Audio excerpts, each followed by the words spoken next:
Good evening, everybody. Well, the American president really has set a hair running. I awoke on Friday morning, I have to say, to a certain degree of bewilderment, believing that the new American regime were going to be non-interventionist, America first, and all the rest of the stuff that Trump got elected on.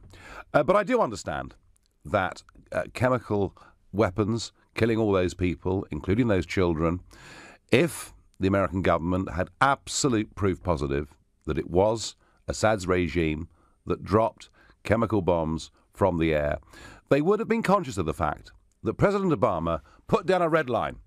He said to Assad, if you go beyond that line, we will act. And when he went beyond that line, guess what? He didn't act. And I think there are many that thought that America looked very, very weak on the world stage. So there may well have been an element there of the president saying, don't mess with us. The principles that Obama had laid down are good. Don't mess with us. And perhaps also a message to China about North Korea that America is serious about doing something. So I, despite my initial reservations, was quite prepared to think by Friday evening that if this was a one-off selected strike to show don't mess about with us, that's okay. My fear, though, right from Friday morning, is that this might escalate. And the thing that really worried me was, would we make the same mistake we made a few years ago with Iraq? Remember? Saddam Hussein, bad man, secular dictator, used mustard gas. He'd used it against the Kurds. We were told that behind that there was a massive arsenal that threatened all of us, and we went to war. The reason we did it was for regime change. We convinced ourselves that if we got rid of a secular dictator, what would come after would be better. We even convinced ourselves in Libya that that was the same case. Well, I didn't have to wait very long to see this escalate. And first up was the UK Defence Secretary, Sir Michael Fallon. We've made our assessment just as the Americans have, using our various intelligence sources, and we believe it's highly likely that the regime was responsible. The United States is in no doubt about it, and that's why they took the action which we fully support. Now, that's gone a little bit further, because the US Secretary of State, Rex Tillerson, now basically says that America will stand up against anyone in the world who commits crimes against humanity. Tillerson today has been at a meeting of G7 foreign ministers in Italy.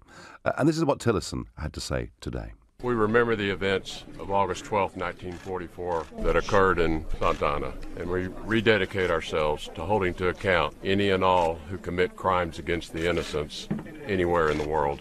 So he was speaking at a scene where in 1944 there was a Nazi massacre where 500 Italian villages were wiped out, and he was equating that very much with what happened with the gas attack. And basically what Tillerson was saying is that America is going to become the world's policeman again, which is a very long way from a policy of America first, a very long way from saying, unless this directly affects us, we're not going to get involved. And not to be forgotten, this country has a foreign secretary. His name is Boris Johnson. He has actually decided not to go to Russia this week. He had a meeting to go over there to meet Putin and everybody. He's withdrawn from that meeting, which I find, I must say, very curious. But this is what Boris had to say just a couple of hours ago. That choice is to stick like glue to the Assad regime, with all that entails, that toxic regime that poisons its own people and indeed is poisoning the reputation of Russia, or to work with the rest of the world to find a solution for Syria, a political solution. And let me emphasize that that is what people are trying to achieve. So what we're doing here is we're not just condemning Bashar al-Assad, we're condemning Russia for being his ally. Effectively, we're saying it's Russia's fault that this terrible gas attack happened last week. And quite why Boris is happy to speak to the microphone condemning Putin's Russia, but he doesn't seem to have the guts to want to go there himself and talk to them. Seems to me he's rather subcontracted that out to Rex Tillerson and the USA. I'm a supporter of Donald Trump. I'm nervous about these developments. I'm a supporter of Donald Trump. I want us to be close friends and allies with America, but I don't want us to be America's poodle. And it seems to me that Boris, by not going, by leaving it all to the Americans, effectively, that is what you're doing. So I'm worried, I'm nervous, I've seen regime change as a goal make things in the Middle East worse, not better. And it seems to me pretty clear we are now involved in a full-scale diplomatic war between the G7, who are now acting as if they're the UN Security Council, between the G7 and Syria, Russia and Iran. And my question to you tonight, and it is a big, fundamental question, is should the West get involved in regime change in Syria? Now, if you think something has to be done, because it's unacceptable that a regime that may well have used gas on its own people last week, if that's how you feel, that we must do something, then call me on 0345 60 60 973. If you think it's simply not our problem, there's nothing we can do to make things better, then text me on 84850. If you think, actually, Boris has got it right, and just let the Americans get on with it, and we can maybe withdraw from meetings and give the odd supportive statement, but not really get too involved in this, then you can tweet at LBC using the hashtag Farage and LBC, and you can watch me live on LBC's Facebook page now. Some breaking news. Multiple people are shot at an elementary school in San Bernardino, California. Say fire officials will bring you more as we hear. San Bernardino, which of course was the scene of a previous terrorist atrocity. We'll bring you more on that as it develops. For now, we're talking about whether we, as a matter of policy, should try and perhaps knocking Russia out of the way is part of the means of getting rid of Assad. Should regime change be what we in the West are aimed at? Well, I'm going to go first to Jack in Guildford, Surrey, to ask him that very question. All right, so Nigel, relax. Yeah, okay, go on. I'll tell you the reason for why Russia wants to get involved in the Middle East. Everybody who has ever been involved in the Middle East, just like Afghanistan, have suffered a bloody nose. Mm-hmm. And I think what Donald Trump has done, he hasn't wrecked the airfield. He's sent a very calculated message. Play with naughty toys and you're going to get a smack. And I think if we can stir it up for the Russians and get them more involved in the Middle East, the more that they're going to hurt and keep their eyes off the likes of the Baltic states, it'll tie them up. Well, Jack, hang on. I mean, are you saying that if the Middle East wasn't happening, that Putin would be considering going into the Baltic states? There's enough Russians living in the Baltic states, ethnic Russians. There are in parts of them. That's certainly true. And there are a lot of ethnic Russians living in the Ukraine and elsewhere. So I mean, all they've got to do is turn around and say, "We want you to come and save us because we're being mistreated by the Baltic states," or he might make that up like he did in the Ukraine. And the next thing you know, we've got a far bigger problem than Syria. Well, I have to say, I don't. I mean, I do get the fact there are Russian-speaking enclaves within the Baltic states, but I don't actually think against NATO he would even dare contemplate anything like that. But your point about people getting their fingers burnt, it's interesting actually that the Russian representative to the United Nations said today, and he was talking to the British, he said, don't even try to get into fights in the Arab world. Nothing will work and nothing will be achieved. So the Russians are conscious that if they get heavily involved in this, it will be for them like Afghanistan. And I absolutely get that. But Jack, let me just take you back to Assad. Do you think the right thing for us to do together with the Americans and everybody else in the G7 is to try to get rid of him as the leader? It's a bit like getting rid of Saddam Hussein and getting rid of Gaddafi. I mean, once you take the top off the pressure pot, and then it explodes. Right. The steam comes out. I mean, there are so many sects in the Islamic world: the Druze, the Sunnis, the Shia, of course, the Alawites.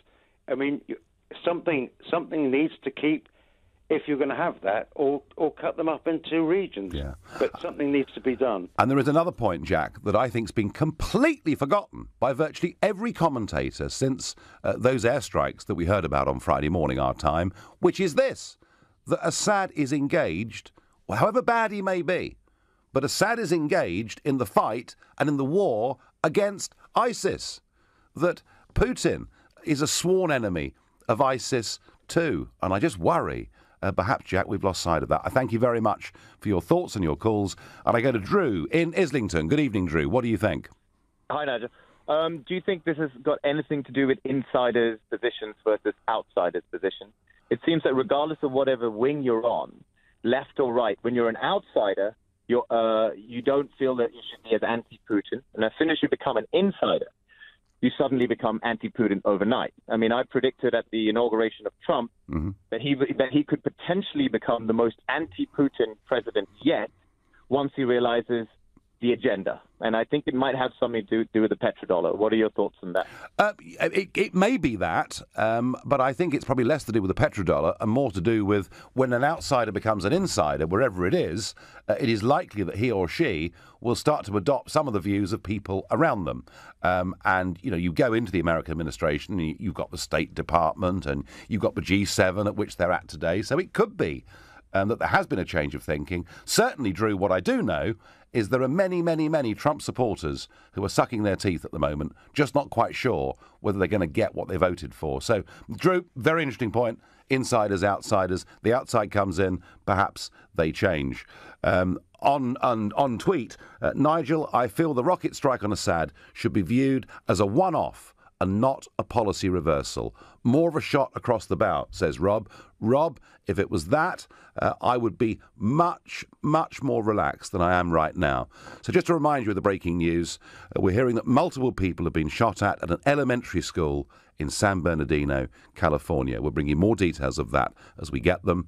Right now, you're listening to The Nigel Farage Show. So a cruise missile strike overnight from the Americans against Assad's Syria now appears to be not just a one-off, very, very surgical hit to show Assad and others that they cannot use chemical weapons because that is unacceptable. Now it's an all-out diplomatic war with, I'm afraid, some leading figures now talking very openly about regime change and the need for Assad to go. And that worries me because of the past history. When we did it in Iraq, we did it in Libya, far from making things better, we made it worse. And where does this leave the battle against ISIS? Surely, if you get rid of Assad now, you actually let ISIS off the hook in Syria when they're perhaps on the verge of being beaten. Not everywhere, but at least just there. On Twitter, nope, let them deal with their own mess. On Twitter, just think, if the US and Russia work together to eliminate ISIS, ulterior motives at work, suggests Jeff Lane. And Peter in Glasgow sends me a text and says, Nigel, do you feel like a lot of Trump supporters that you've now been had? Well, no, I don't feel that yet, but I am worried about the direction that all of this is going on. No, enough. Pointless wars in the Middle East. It doesn't work. That's from Liberty News on Twitter. So there are a lot of people very worried about this, a lot of Trump supporters concerned about where this will all end, and the British, well, Boris Johnson now saying very tough things. The UK's ambassador to the UN, Matthew Rycroft, says that Assad is the greatest war criminal of all. So we're in a full diplomatic war with Boris Johnson now in the lead, and yet he's cancelled his meeting. If he really felt like this, why not go and meet Putin and tell him how you feel face to face? Why let the Americans do all of the heavy lifting? Should we, in the West, be getting involved with regime change in Syria? I'm going to ask Tom in Greenwich that very question.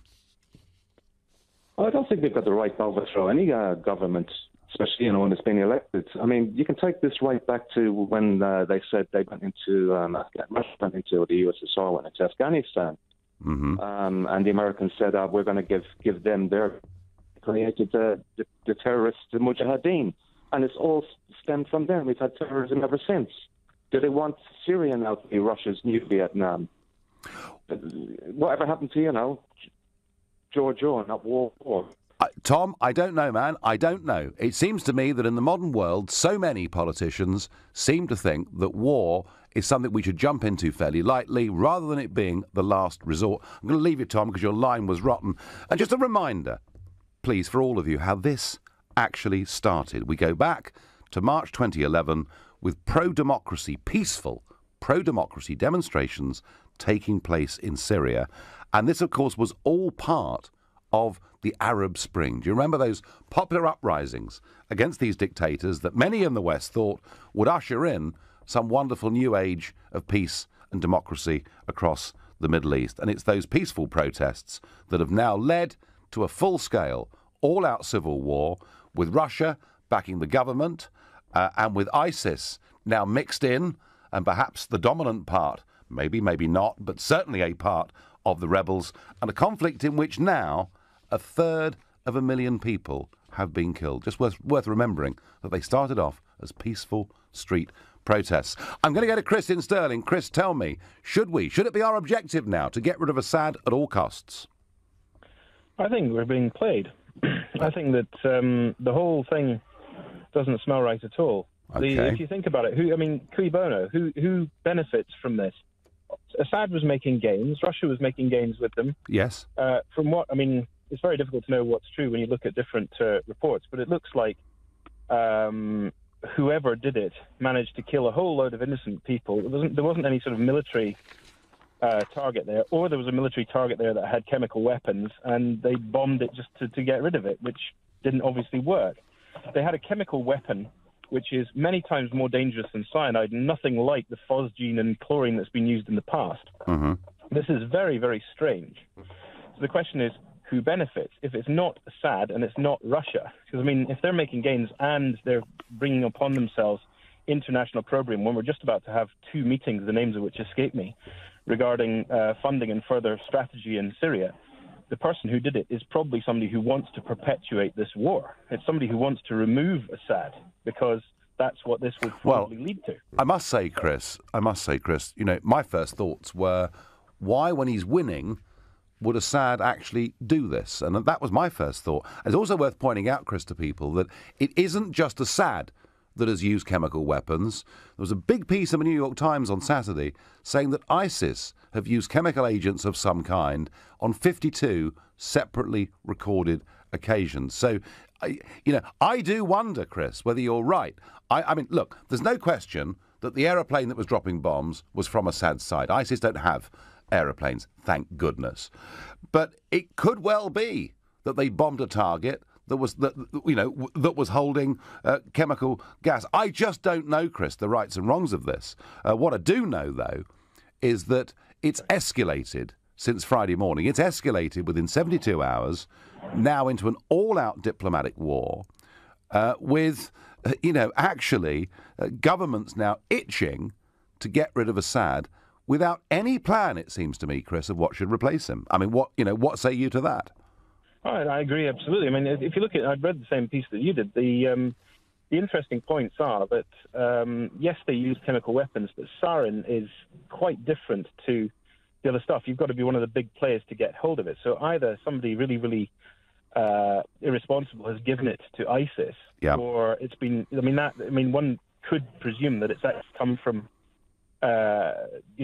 somewhere else to implicate Russia. But I agree. I think it's something that we're going to have to go in very, very carefully with. And I was very conflicted to find that Tim Farron was supporting Donald Trump. Oh, I know. It's amazing, isn't it? In fact, everyone that hates Trump lined up and said what a hero he was. He must have been a bit confused over the course of the weekend too, mustn't he? Chris, I thank you very much indeed for your points and your concerns.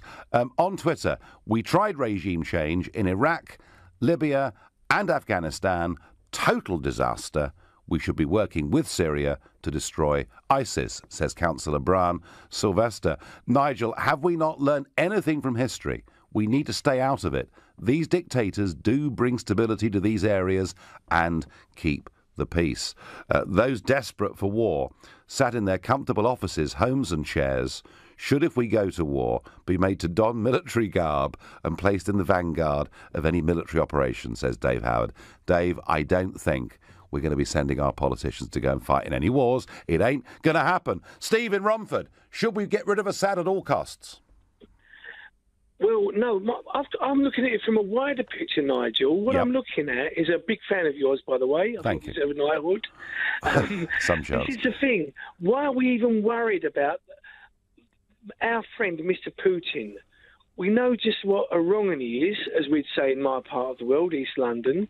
Yep. America has the most ferocious military machine in the history of the universe. You add that to the British, the French, and all of our allies. Mr. Putin, possibly the richest man in the world, his ego's in tatters. His ego's in tatters. And do you think he would fire upon an American aircraft carrier? No, not upon an American aircraft carrier. But what did worry me was the language that Russia and Iran were using in response to the sort of diplomatic war that we've launched, not just on Syria, but on them as well. And I guess what we're trying to do now is knock away the supports for Assad. The worry, Steve, isn't a conscious attack by Russia. It's just not going to happen. But it is that a jet gets shot down somewhere over a no-fly zone or whatever it is. That's the worry, is that you could get, what looks like the Cold War being replayed here today, frankly, could spark into something. Steve, would you? Let's say you're Boris Johnson. You're the Foreign Secretary. Would you be supporting a policy that says we get rid of Assad? Yes, I would. You would? But we've got to look at this. Assad's main backers, Iran and Russia. Yep. They are peasants. Right. Disrespectful. But it doesn't mean they haven't got military hardware. Doesn't mean they've got capability. Doesn't mean they couldn't do us great harm, does it? And we've lost the line. On Facebook, Jay says, "Hi, Nigel. When you say, should the West get involved, you really mean the UK and the USA. Yes, Jay, I do. Because the reality is, in any military conflict, any NATO use, it's going to be the UK and the USA in the vanguard." John says, "Boris should have gone to Russia." I couldn't agree more, John. Stuart says, "I'm quite happy that Boris isn't going. He's not up to the job." Well, give him a chance, Stuart. He's only just got the job. I mean, Mrs. May's kept him locked up for most of the first few months. This is almost his first proper outing. Malcolm says, "No, leave it to the Arab states to sort the whole thing out." And Daphne says, "I don't understand how the West can fight on the opposite of Assad and Russia, who are fighting IS. Assad is not a threat to international security. IS is." Well, Daphne, I have to say, to me, that is the big point that everyone keeps forgetting. And it is that actually the biggest threat we face in the West and to our way of life, and we don't yet know what's happened in San Bernardino, but we do know what happened in Stockholm just the other day. The biggest threat we face is this horrible new form of Islamic terrorism. And actually, on that, we're on the same side as people we wouldn't naturally take home to meet our mum for tea on a Sunday afternoon. But sometimes my enemy's enemy is my friend. You're listening to The Nigel Farage Show, exclusively on LBC. It's 7:30 and time for the news with Philip Chrysikos. More on this half-hour's breaking news story. There's been a shooting at a primary school in California. Reports are coming in of a shooting at an elementary school in California. Emergency services say that 4 people have been shot at North Park site in San Bernardino. And to update us on this situation, I'm joined by Michael Hiltzik from the Los Angeles Times. Michael, good afternoon where you are. What do we know at this stage about this shooting? Well, at this point, we don't really know much. This is something that happened really about an hour ago at 10:30 in the morning, our time out here. What we're told by authorities is that 4 victims were being treated, and a 5th person who is described as possibly the suspect has also possibly been injured. There aren't a lot of details, but the authorities are saying that they believe that what happened here was a murder-suicide. Right. That happened in a classroom, which suggests that this is something more in the neighborhood of a domestic dispute or a dispute between 2 people, though they do say that 2 students have been brought to the hospital. Right, because when I heard the name San Bernardino, a little bell went off in my head because there was a horrible event there. Was it last year or the year before? It was in 2015. Yeah, and just remind us what that was, please, Michael. Well, that of course that was more in the nature of what seemed to be a terrorist attack. It was an employee of a company who entered his company's Christmas celebration with other employees, and then started taking, and basically shot a number of his former fellow employees. This does not necessarily look like it's something like that. As I said, it looks much more like basically a personal dispute of one sort or another between one person and possibly, we don't really know, but one would reason that if somebody entered a classroom with a gun, he was probably looking for the teacher. But once again, we really do not have those sorts of... No, I get that. Tell me, how could somebody with a gun get into a school in America? Surely you've got gates and security and metal detectors, or doesn't it work like that? Well, some schools you will have that, but not in every school. And I think at an elementary school, essentially in a suburb or even an exurb, you might not have that sort of security. We don't have students or faculty passing through screening detectors at every school by any means. No. Michael, listen, thank you very much for the update on this situation. Thank you for coming on the line, and our thoughts are with the people in San Bernardino this evening. Thank you. I return to the topic that we're debating, which is we are now engaged in an all-out, full-scale diplomatic war against Syria, against Russia, and against Iran, and it is now perfectly clear that the president, whether he intended it to be a one-off hit with those cruise missiles or not, there are many others using that situation to now argue for regime change. You remember regime change. We did it in Iraq. We did it in Libya. Arguably, we made things worse, not better, but we want, apparently, to do it all again. And I'm asking you, does that regime change make sense? I really don't think it does. But it's your show more than it's mine. So I'm going to ask Alexei in Guildford. Good evening. Hi, Nigel. Thanks so much for having me on. I'm Russian, and I was a big Trump supporter until all of this happened. I feel like we've been completely duped. You know, Trump ran on the idea that he put America first, he would stop all these interventions, and he's basically broken his biggest promise, which is America first, based on something... I mean, come on. We cannot jump to conclusions. We do not know that Assad has done this. We know that the rebels have used chemical weapons before. I think people like you should really hold Trump to this big time. And I'm not saying that you're making excuses. I really appreciate the way you've reacted. I've made no excuses at all for this, Alexei. And all I've said is it may be that he as president is privy to information that we're not. You know, he may have absolute proof that Assad did do this, and given how weak America looked in the eyes of the world after Obama put down a red line and didn't act, that's why he did it. So as far as we know so far, Alexei, this could be, as far as the president's concerned, a one-off action. But there is now an absolute wall of pressure building, and it isn't just in the States. It's happening here with our ambassador to the UN, with what Boris Johnson is saying. With what Michael Fallon is saying. We're ratcheting this up. And I very much hope, Alexei, I really hope that Trump resists all of this. So I haven't given up faith with him. I know I've been criticised, and the media say, oh, well, Farage turns against Trump. It's the kind of thing they always try to do. But I'm really against this political establishment who seem to have learned nothing from the past at all. And now, apparently, Mr. Johnson wants to put stronger sanctions on Russia too. So, Alexei, what should we do? Well, I think, America has no legal right technically to be in Syria right now. They didn't get permission from the UN. I think Trump needs to stick to his promise, which is America first.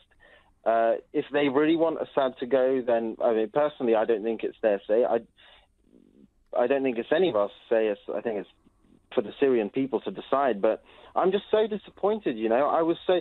When when Donald Trump had won the presidency and he was talking about how he was going to improve relations with Russia, as a Russian person, I was so happy. I couldn't wait for him to meet with Putin, and because we all know there's no real reason for Russia and the West to be at each other's teeth. Well, and we do have a common... We're both fighting ISIS. We have common enemies. Exactly. Exactly. My home city of St. Petersburg got attacked recently, and ISIS claimed responsibility, I think. I'm not sure, but there was a terrorist attack. We've got common enemies. There's no reason for us to have any sort of war or Cold War or diplomatic war. Or it's just I'm just really disappointed. No, Alexei, you've made your point beautifully and clearly, and I thank you very much indeed for your call. Bridget on Twitter says, no, it will lead to escalation and terrifying consequences. No, this is about an oil pipeline and greed. It's disgusting. And I hope that level heads prevail. No, learn from the Libya lesson. Saeed says, I cannot believe I'm agreeing with Nigel Farage. It happens, Saeed. It does happen. Graham, no, we need to keep out of it. We don't have the men, women, power, or the structure. Well, whether we have the men, women, the power, or the structure militarily, America does. And of that, there's no question and there's no doubt. I'm going to go to David in Newcastle. David, should we get involved in this? Should we aim at regime change? Good evening, Nigel. How are you doing? All right. The short answer to your question is no, we shouldn't get involved with regime change. I think it should be done out by the Syrian people through the correct roadmap. But you're never going to get the correct roadmap at the minute because everyone's getting lost at the most fundamental thing. If you look at the geopolitical landscape across what's going on in Syria, everybody needs a boogeyman. Everyone needs a new Bin Laden or a new Saddam Hussein. And Assad's just exactly that. And what are you going to leave? You're going to leave yet another vacuum in the Middle East from some sort of rebel group, i.e. Al-Qaeda or an ISIS to form a group and take it in. Then you'll end up with Iraq Mark II, Libya Mark III, and the rest of it. Like I said, we'll never learn from it. I think on the President Trump thing, I think it was Obama put down a red line in 2013 or 2015 that said if chemical gas is used, you will apply it. That's right. And to that end, what does Assad actually gain by using that? Well, if I use chemical gas and everyone knows and all the eyes are on Syria, I'm just going to have the might of the US and everyone else and undo the kind of the work that's going on. So I think there's probably some political thing going on there. I'm not suggesting by any means it was a false flag attack, but in the past there has been cases and examples. I think it was 2013 again when the rebels were actually using this. So I think there's greater investigation needs into it, and then we need to actually get back onto the track of the ISIS and the Al-Qaeda. Well, David, that's the big picture. But I would also say this to you, that this idea that you can pick goodies and baddies in these very complex situations in the Middle East, frankly, is ludicrous. When I heard the British government trying to get the British Parliament engaged more deeply militarily in 2013 to help the rebels, who were the good guys, the nice guys, we should all be happy to give money and weapons to the rebels. Oh, but don't we find that ISIS actually make up a substantial part of the rebels? Not easy picking goodies and baddies, and perhaps we ought to say, as a nation, that pretty much everything we've done in large parts of the Middle East since 1918, frankly, has been a bit of a disaster. If you agree with that or disagree with that, call me on 0345 6060 973. I'm saying we should not be aiming at regime change. When will we learn? Right now, you're listening to The Nigel Farage Show, exclusively on LBC. It's 7:45. Coming up at 7 on LBC, Clive Bull. Jeremy Corbyn has pledged to... People who are pro the Iraq war and pro Libya, they're at it again. They want to get rid of Assad at all costs and be as rude as they possibly can be in the process to Russia and Iran. John on Facebook says, so how many children will you let Assad and Putin murder before you will do something? I wonder what Sam in Portsmouth makes of that.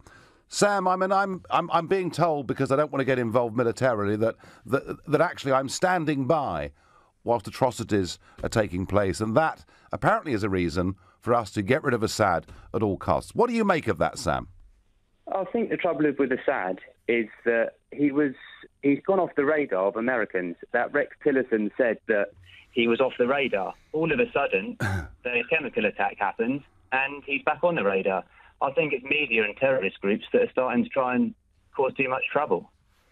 Yeah, I mean, it is interesting, isn't it? And I mean, I've made this point already, but I've got a tweet here in front of me. Why would Assad use chemical weapons on his own people when he's winning? Why jeopardise that? It makes no sense for him to do it. I did sort of half think this, Sam, on Friday morning. I think it's very strange because he's gone sort of quiet, Assad, and they are defeating ISIS. Yes. And all of a sudden, he goes off the radar, like I said, and then all of a sudden he is now back in the limelight. And America stepping in is not good. We do not want to be going to war over this. No, we don't. I couldn't, Sam, I couldn't agree with you more. And I would say to people like John, Val says the same thing. The killing won't stop until the killers are stopped. The point is, so you can criticise, but look what ISIS are doing. Look what ISIS do when they take over towns in Iraq. Look at what happens to anyone that opposes them. Look at what happens to women. Look at the indoctrination of children. Sam, is it for us to sort out the problems of the Middle East now? No, it's not. We need to sort our own problems out. We don't need to be sorting out theirs. We need to stay far away as possible. Fine. Sam, that's, I think, something that I sense this evening, and there are very strong views on both sides of this, by the way, but I sense this evening a majority of people are nervous and concerned about this. Thank you very much indeed, Sam. Nigel, I agree with you. We should be cautious. I think it stinks, says Dave, by text. The last time the West was involved in regime change, they went into a recession after. War costs billions. Unaffordable. Possible. A government that does nothing about the killing of its own people is just as culpable as one that kills theirs. Well, as I keep saying, if you play this morality game, if you try and pick winners and losers, you try and pick goodies and baddies in a complex situation in the Middle East, I'm not sure you're going to find any easy answers. David from Belfast, you've seen conflict in your own city in the past, and perhaps things are rather better now than they were. Should we remove Assad? Should regime change now be our objective? Yes, I think so. I think it's got to the point where it's justified. And I would like to ask you, Nigel, what more would Assad have to do himself for you to think it's justified? He's already used chemical weapons twice now. He barrel bombs civilian targets, hospitals. There's thousands and thousands of young men disappearing. There's executions without trial, mass graves. He's denying aid getting through. At what point do you think then it is justified? Well, I didn't. David. Me, myself, I think we're at this point. David, I wasn't arguing that I was an Assad supporter. What I was arguing is that recent history has taught us that secular dictators, who, yes, do terrible things, but that secular dictators in countries like this actually does at least provide stability. You get rid of them, you create a vacuum, and into that we've seen ISIS step. I'm arguing, David. I'm not arguing for one side or the others. I've been saying for the last 5 minutes, we can't pick goodies and baddies in all of this.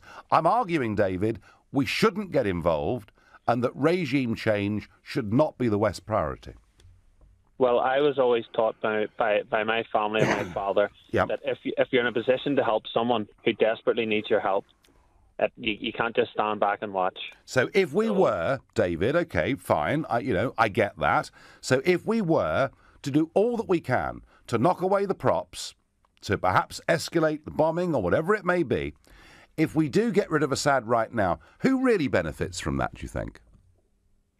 The people. What about ISIS? Living under his tyranny. Well, supposing they then have to live under an ISIS tyranny. Look at those Iraqi towns that have been... Look at parts of Afghanistan. Look at what's happened to those people's lives. My worry, David, my worry here is that maybe our distaste, and by the way, like you, I've heard all sorts of reports of what goes on in Syrian prisons and all the rest of it, and it's pretty ugly and pretty ghastly. My worry, David, is we might just be losing sight of a bigger problem that actually does threaten our way of life in the West. That's my problem, David. Yeah, but again, we wouldn't just take out Assad and just then go dust our hands of the place. Iraq didn't fall until we left. Okay. So we got rid of Saddam and stayed there for a while and tried to build it. It was only whenever we left that it imploded again. Well, if we and the Americans are going to do this, we're probably going to have to start building the British Army very, very substantially. David, I thank you. And I was waiting for the first call from the USA. I know that some of you can get through from the USA. Some of you find it very difficult on this phone number to get through to us because of different networks and the way in which they work. But But Michelle from Cincinnati is on the line. And Michelle, I was quite shocked to see on Friday morning our time what had happened overnight. And I'm now getting a bit worried with what Rex Tillerson and other people are saying. I'm sort of feeling, Michelle, here we go again. Do you think it's the right thing that we should be aiming at regime change in Syria? I don't think absolutely not. And by the way, Nigel, this is Leah Michelle that called in about a month ago. Oh, I remember. Yes. Very nice to hear from you both. Okay, so, really in all honesty, I think that Trump is being led astray. I think that between Rex Tillerson and McMaster and Jared Kushner in there, I think that they are kind of pushing this globalist agenda. And I think as the American people and the rest of the West continue to outcry and say, Trump, stop, what are you doing? Wake up. I think that he will, but I think that we are in a very dangerous position right now where he's listening to all of the wrong people because they pushed out Flynn and they've pushed out so many of the other people that were crucial. Well, the irony is that he's now getting public support from people that hate him. And I wonder, you two, you've been big, vocal Trump supporters and bloggers, and you've made yourselves quite well known in the States for what you've done. How as Trump supporters, are you feeling worried about this? No, I don't think we're feeling worried at all. I'm really excited because there's so many Trump supporters that are saying, Trump, this is not how you ran your campaign. You ran a campaign on not intervening in Syria. Yeah. And when we look at 2013, it was never finally proven that Assad had these chemical weapons. And when you see that Trump was running on a campaign that we're going to have great relations with Russia as best as we can, and the whole narrative on the left and the progressives, it's gone the other way now, Michelle, hasn't it? Right now, we're involved in the most vicious talk between us and Russia that we've had since the Cold War. A lot of Trump supporters are very, very worried. Thank you guys for your call. Keep ringing the show, keep supporting us, and we'll keep following you too. And I'm going to go, my last call of the night, to Sheila in Church Langley. Sheila, should we go all out for regime change?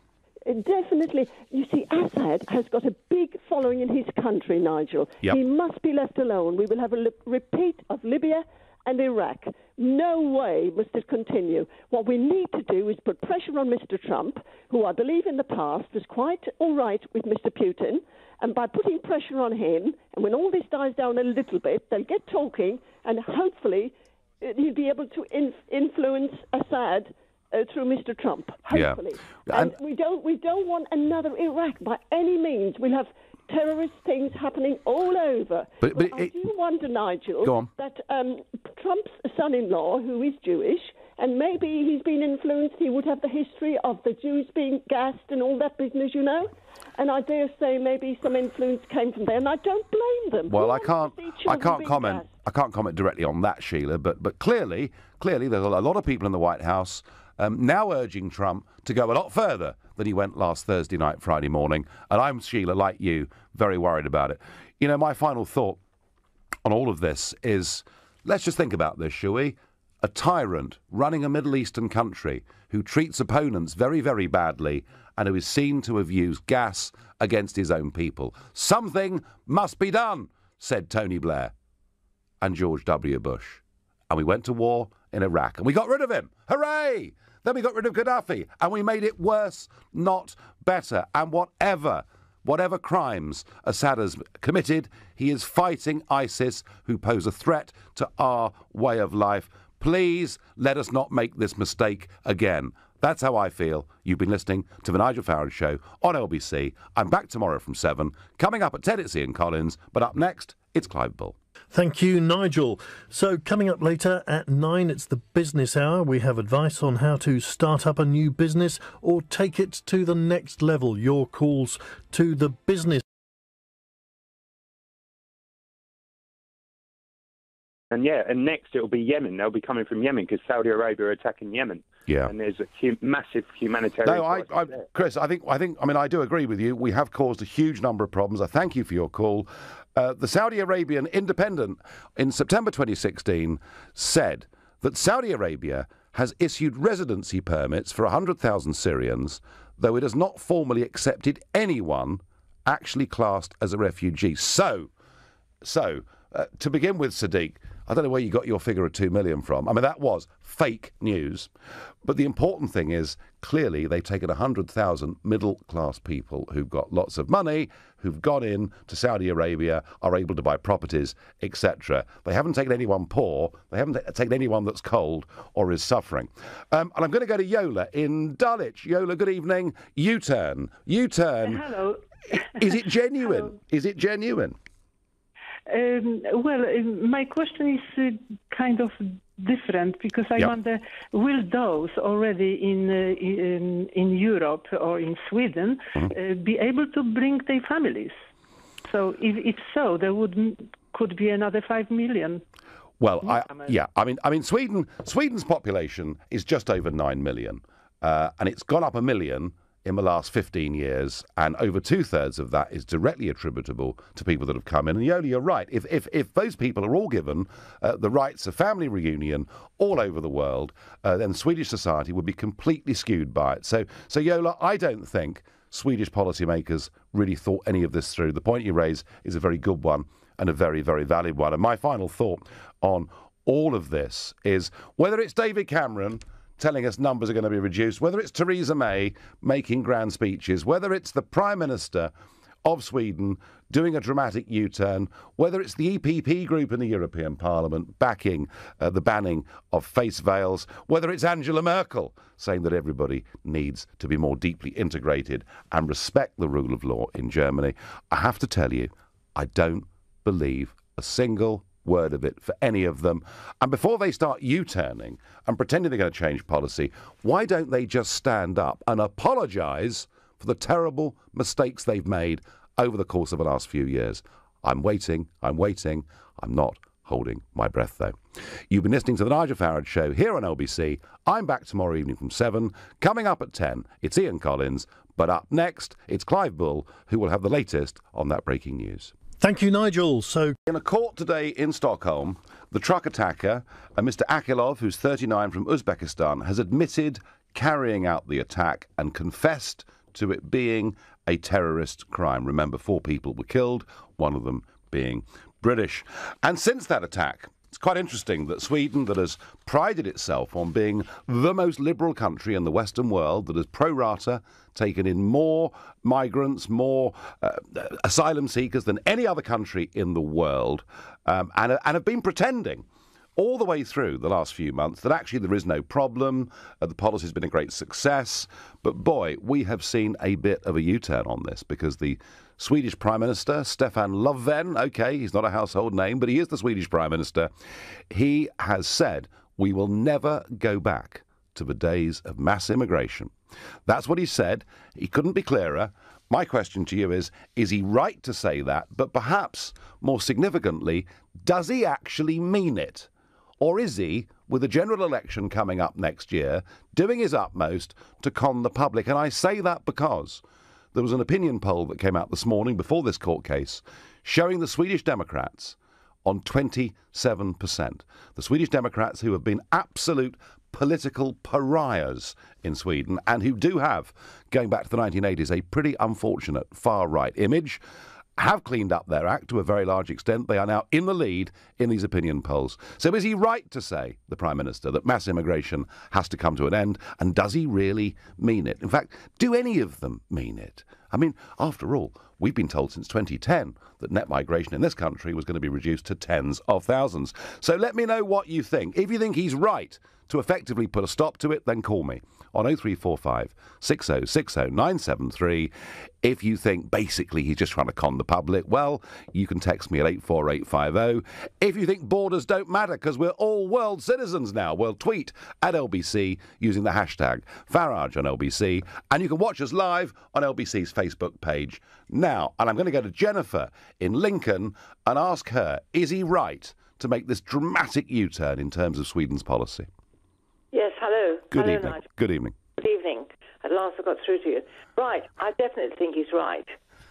And You do, yeah. Time that our Lily Libbard, head of Parliament, the lot that deal with everything, with, like the Home Secretary, everybody, our Prime Minister who was Home Secretary before, she should have acted a long time ago We've got too many terrorists. How many assaults in this country is it going to take before somebody realises that instead of linking arms, laying flowers, lighting candles, holding vigils, is going to cure everything? It's not. He's absolutely right, and I do hope that he goes through with it. Well, that's the point, Jennifer, isn't it? I mean, let's face it. Let's face it. Immigration as an issue in this country has been going up and up the agenda over the course of the last decade and more, and that is one of the big things that Cameron got elected on twice as Prime Minister, was that he would cut net migration to tends of thousands a year, and it's still running, Jennifer, at 1/3 every year. What about Theresa May as Home Secretary? She's nothing about it. She did. Well, she can't do anything about it now. She said another 5 years it'll take before anything goes down. They cannot carry on. How many jihadis are here in this country? They went to fight ISIS against our policies. They are not, even if they've been born here and they've got a British passport, they are not British. As far as I'm concerned, they are not. They have no loyalty to this country at all. What would happen in the 2 world wars, for instance, if the young men had said, we're going to go and fight for Germany.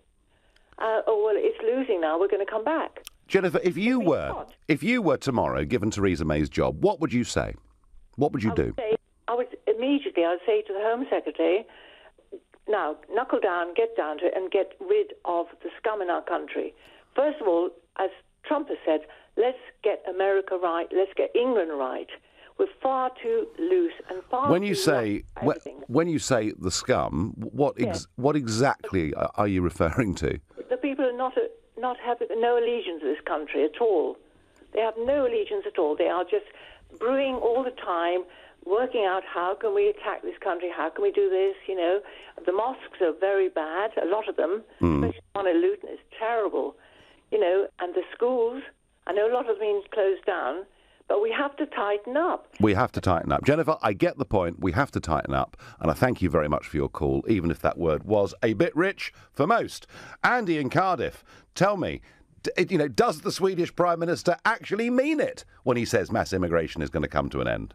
Good evening, Nigel. I think that he actually does mean it, but following through on it is going to be very difficult. I think within a couple of weeks, I think your pals in the EU Parliament will do what they can to stop him. I mean, if you look at what's happened today, within moments of him actually announcing this and making that statement, your friend Mr. Juncker decided that he was going to highlight the fact that him and his party were going to be against having face veils in the EU. I think that's to placate the Swedish after what's happened. And I also think that it's going to be watered down to the best it can be by the EU Parliament going forward, so that at least the Prime Minister of Sweden says, I did something about it, this is what we got, rather than him getting what he wants. Well, the problem, of course, is going to be this, that relations with Turkey have broken down completely, particularly with the Netherlands, and I think the idea that Turkey is going to hold back the tide that wants to come across the Mediterranean, I think that's out of the window. I think if Syria does deteriorate further, there are likely to be a lot more people wanting to get out of Syria and cross the Mediterranean. And once they're in the European Union, Sweden will be told by the Germans particularly, you must take a quota, and whether that's 50,000 or 100,000 or 150,000. So, is this Swedish Prime Minister going to stand up to the EU and Mrs. Merkel? I don't think so, Andy. Can I add something else to this, Nigel? Sure. I know this is straying off the subject a little bit, but yesterday you were talking about Trump and Syria. You've mentioned Syria just now. I think that one of the biggest mistakes we're going to make with Turkey, with Syria, with all the other places that are currently harbouring ISIS or members of ISIS, or they're hiding there, I think one of the biggest mistakes Mr. Trump made was not taking advantage and making his presidency historic. That's what he should have done. He should have actually had that chat with Putin first. Yes, Andy, I agree with that. I think he should have met him. And I also think the Foreign Secretary, when he was due to go out to Moscow to meet Mr. Lavrov, the Foreign Secretary, and probably whilst he was there to meet Putin as well, I think for Boris to have pulled out of that trip and just to sort of urge him a G7 behind closed doors that we put on sanctions was wrong. Andy, I'll be talking more about that at 7:30 after the news. And as Trump was mentioned, I must bring Trump into this Swedish conversation, because if you remember, he gave a speech where he said, just look at what happened in Sweden, and he was absolutely lambasted for everybody. Well, he has proved to be rather right, hasn't he? And it's a great Trump tweet here. I mean, whether you like him or not, these tweets are entertaining. Trump says, give the public a break. The fake news media is trying to say that large-scale immigration in Sweden is working out beautifully. Nut. Very Trump-like. And interestingly, Jeremy Vine of the BBC said the people who mocked Trump for his comments on Sweden last month will not do that again. So I think Trump really has been really rather prescient on this issue. I'm going to ask Mehdi in Tower Hamlets whether the Swedish Prime Minister has got this right and whether this U-turn is sincere. Hi, Nigel. I think the Swedish Prime Minister got it absolutely wrong. Yeah. Purely because this is what the terrorists want. And just like terrorists, this is what people like you, who peddle racism in the society, want as well. Do I? You support... Yes, you do. You support a nasty Marine Le Pen. You think she's fantastic. I've been neutral. I've been absolutely neutral on the subject. You do support her. Do I? Well, why? Well, this is interesting, isn't it? So I don't sit with the Front National in the European Parliament. I haven't for the last 18 years. I know Marine Le Pen because we're both MEPs in the same Parliament, but I'm not an overt public supporter of hers. Not that I'm aware of, Mehdi. I mean, you're telling me things I don't know. Well, he did say on this radio station about Marine Le Pen, it'd be fantastic that she win in France. I didn't say that, but I did say you'd be a fool if you said she couldn't win in France. And that I did say, and I have said, Mehdi, to be fair, I have said that she's a marked improvement upon her father, and she's taken the party in a much more satisfactory direction. She's still a racist, Nigel. Is she? She's still a racist. Why is she That party is a racist party. What? Tell me. Explain to me. Explain to all the people listening. Why is she a racist? Explain it to us. Why do you think she is? Does she hate Muslims? No, actually, if you listen, I interviewed her for this show, and it was played a couple of weeks ago, and I was very specific, very, very, very specific, and go to lbc.co.uk, and you can see that interview, you can listen to that interview, Mehdi, or anybody else that's interested. I asked her very much about this, and there is a prominent politician in Europe, in the form of Geert Wilders in the Netherlands, who wants to go to war against the entire religion of Islam. He wants the mosques bulldozed, he wants the Quran banned in the Netherlands, and he wants the religion to be outlawed. And I have to say, Mehdi, I find that unacceptable and crazy and a plan that will never work. That is not what Marine Le Pen is saying, and I really don't see how this charge... I mean, her father, you could make the charge, is racist. He said some things that clearly, overtly are. I honestly don't think you've given me one reason to think that Marine Le Pen is racist. Well, is she not? Is she against burqa? Does she think that Quran is a barbaric? Does she think that? Well, I mean, she has not opined heavily on it, but she's worried about some of the latter parts of the Quran, aren't you? No, I'm not. I'm not. Do you know why? Because if you look at the Muslims, I'm a Muslim myself, right? Mm-hmm. A tiny minority of Muslims are doing what they're doing. You're labeling them as a Muslim terrorist because what you really want people to believe that Islam is at fault. But whereas if they're terrorists, they don't belong to a religion, Nigel. Well, the trouble with this argument, Mehdi, the trouble with this argument is this, that there are lots of people like you who say, not in my name, this is not what the religion of Islam is all about. But the trouble is the people who are doing the awful things believe themselves that they are doing it in the name of Islam. And I agree with you. It may be a tiny percentage, but goodness me, look at the problems that it's causing, right across Europe. I mean, we've almost got to the point, Mehdi, where a terrorist atrocity is just a sort of everyday part of life that we hear on the news from somewhere in Europe, and we almost expect it to happen. But it's not terrorism. It's not the religion, though. It has nothing to do with religion. Have you ever called an IRA Christian terrorist? Have you condemned what's going on in Burma? Have you ever condemned? Yes, I think it's absolutely dreadful, and I'm very, very surprised that Aung San Suu Kyi doesn't say more about it. Mehdi, I'm sorry, I know you want to have a real punch-up with me over this, and you want to call me racist and Le Pen racist, and you want to accuse us of wanting to wipe out the faith. We don't, but we do want to get tough with the terrorists, and we do want deeper integration. But thank you for your call. Breaking news, we're receiving reports about the German football club Borussia Dortmund.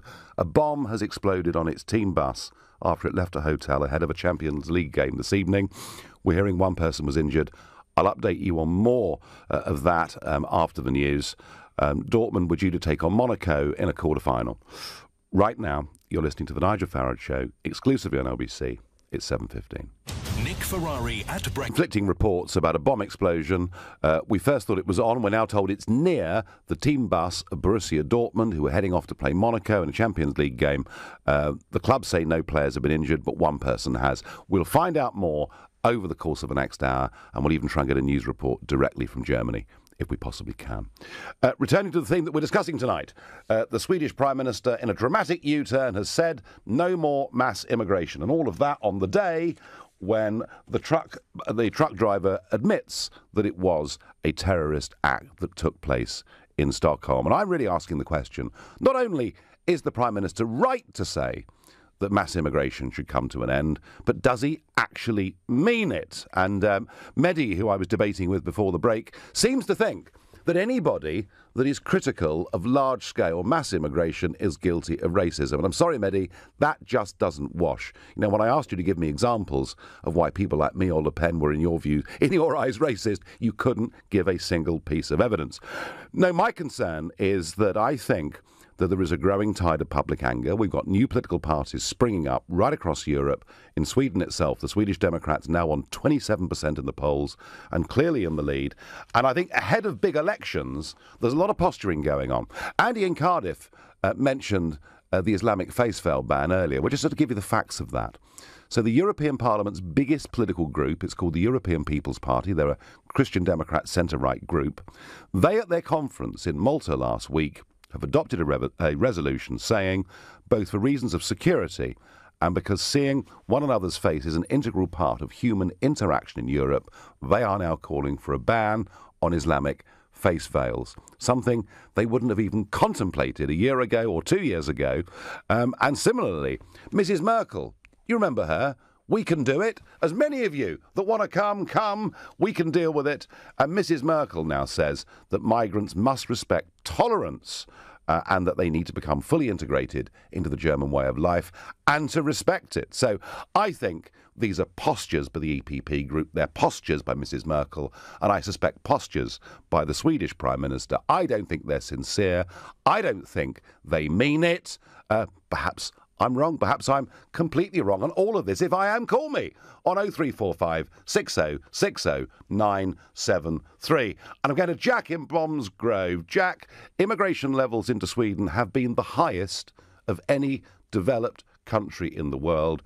Is their Prime Minister right to say, whether he means it or not, but right to say he's going to put a stop to it? Good evening, Nigel. Good evening. Yes, I believe the Swedish Prime Minister is correct in saying this because it's not the place of Europe, unfortunately, to house, the refugee crisis which is going on now. It's not our place to just house all those people. Unfortunately, I don't know quite what's going to happen. I don't know if he's just saying this for political points, because that wouldn't be the first time I've heard this, as David Cameron got elected in this country on the policy that he would get net migration down to the tens of thousands. Unfortunately, that's not happened either. So it could be political point scoring, but also I'd just like to comment very quickly on some previous callers of yours. Do. One of which said the mosques in this country are disgraceful. I disagree with that because that's part of multiculturalism, which is a great part of the country that we live in.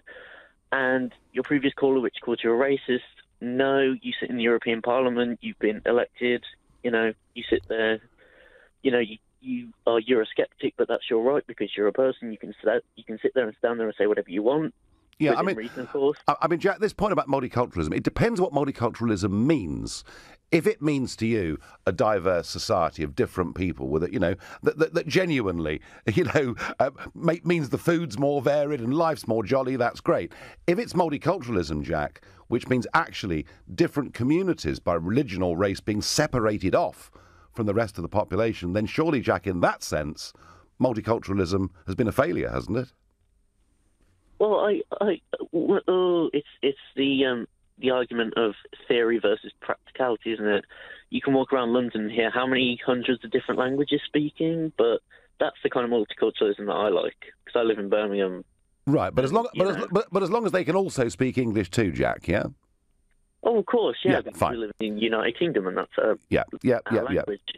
No, I just wanted to tease that out because one of my big criticisms has been that so much government policy and indeed taxpayers' money has been spent over the last 4 decades actually actively encouraging new groups of people who've come to this country to live separately from the rest of us, and that has been a disaster. Jack, I thank you very much indeed for your call. On text, Nigel, please shut people down who say racist against Muslims. Muslim is not a race. What on earth was Mehdi talking about, says Josh in Bristol. People often claim to know what terrorists want. I wonder how they know.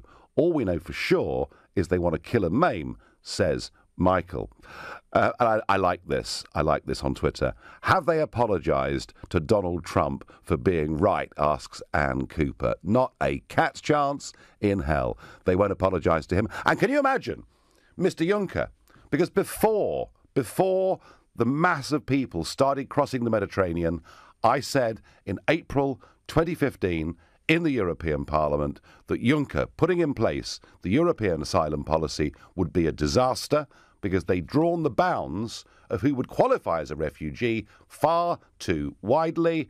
Is Mr Juncker going to apologise to me again? Not a chance. It will not happen. And it's worth pointing this out because both the drivers of the truck in Berlin at Christmas and the one in Stockholm, both were failed asylum seekers.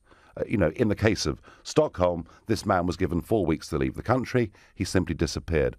In the Netherlands, there are 8,000 people in the Netherlands who've been rejected as being refugees, and the Dutch authorities haven't got a clue whether any of them have left at all.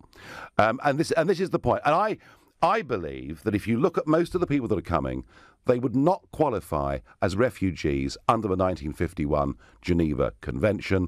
They're mostly young males who are coming to Europe to make money, maybe seeking a better life. I don't blame them for that, but please, they are not refugees, and I believe that very, very strongly. But please, if you disagree with me, if you think I'm wrong, then get on the phone and tell me. I'm going to go to Callum next in Surbiton. Callum, is the Swedish Prime Minister right to perform this U-turn, and does he mean it? Hi, Nigel. There's just a couple of points I'd like to make. Sure. First of which is basically regarding the idea that you're linking these drivers, the ones in Berlin, London and Stockholm, to ISIS. I didn't. Link these people. I know, but the previous callers have done. All right. I just like to make a point and say that it's very easy to kind of commit an act of atrocity and then connect to a particular ideology. And what comes before the other? Is it Islam that promotes this, or is it people then appropriating what they've done to Islam? And I think that's the point that we need to tease out a bit more. Well, in the case of Mr. Akilov from Uzbekistan, who pleaded guilty today to terrorist crime, he had very publicly in the past been praiseworthy of ISIS. So his position on this is pretty clear. Yeah, and I understood that. The second point that I want to make is regarding whether closing off borders is that going to solve the problem, or is that just a reaction to the symptoms? Now, I think that something we have to consider is that closing off borders, first of all, open immigration is part of our identity as a liberal democracy. And part of our identity Since when? is openness. Since when? Opening borders to people that are in need, to refugees that are in help. No. Come on. Callum, there are two very different things here. When it comes to genuine refugees, this country doesn't need to take any lectures from Mr. Juncker or Mrs. Merkel or anyone in the world, whether it was the Huguenots, whether it was the Jews, whether it was the Ugandan Asians. This country has always been welcoming of a really quite good number, serious number of genuine refugees. But Callum, that is very different, I think, to those that are currently claiming refugee status in Europe today. Understood. But then it's saying so shutting off borders. If we are open, shutting off borders, that I believe is going part of our identity as a liberal democracy. But Callum, we've never had open borders until we joined the European Union.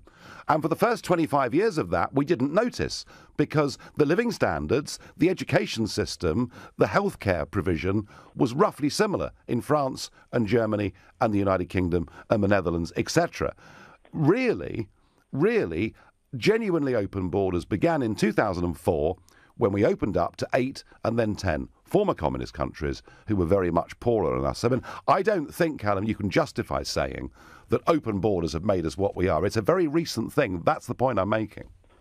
Understood. So, I mean, the issue, what I'm trying to tease out here is that what is happening with people coming in and attributing these terrorist acts to Islam, that is a symptom of, I believe, failed policy. And if we're going to go into that, we need to establish what our policy is much more clearly than we are doing now.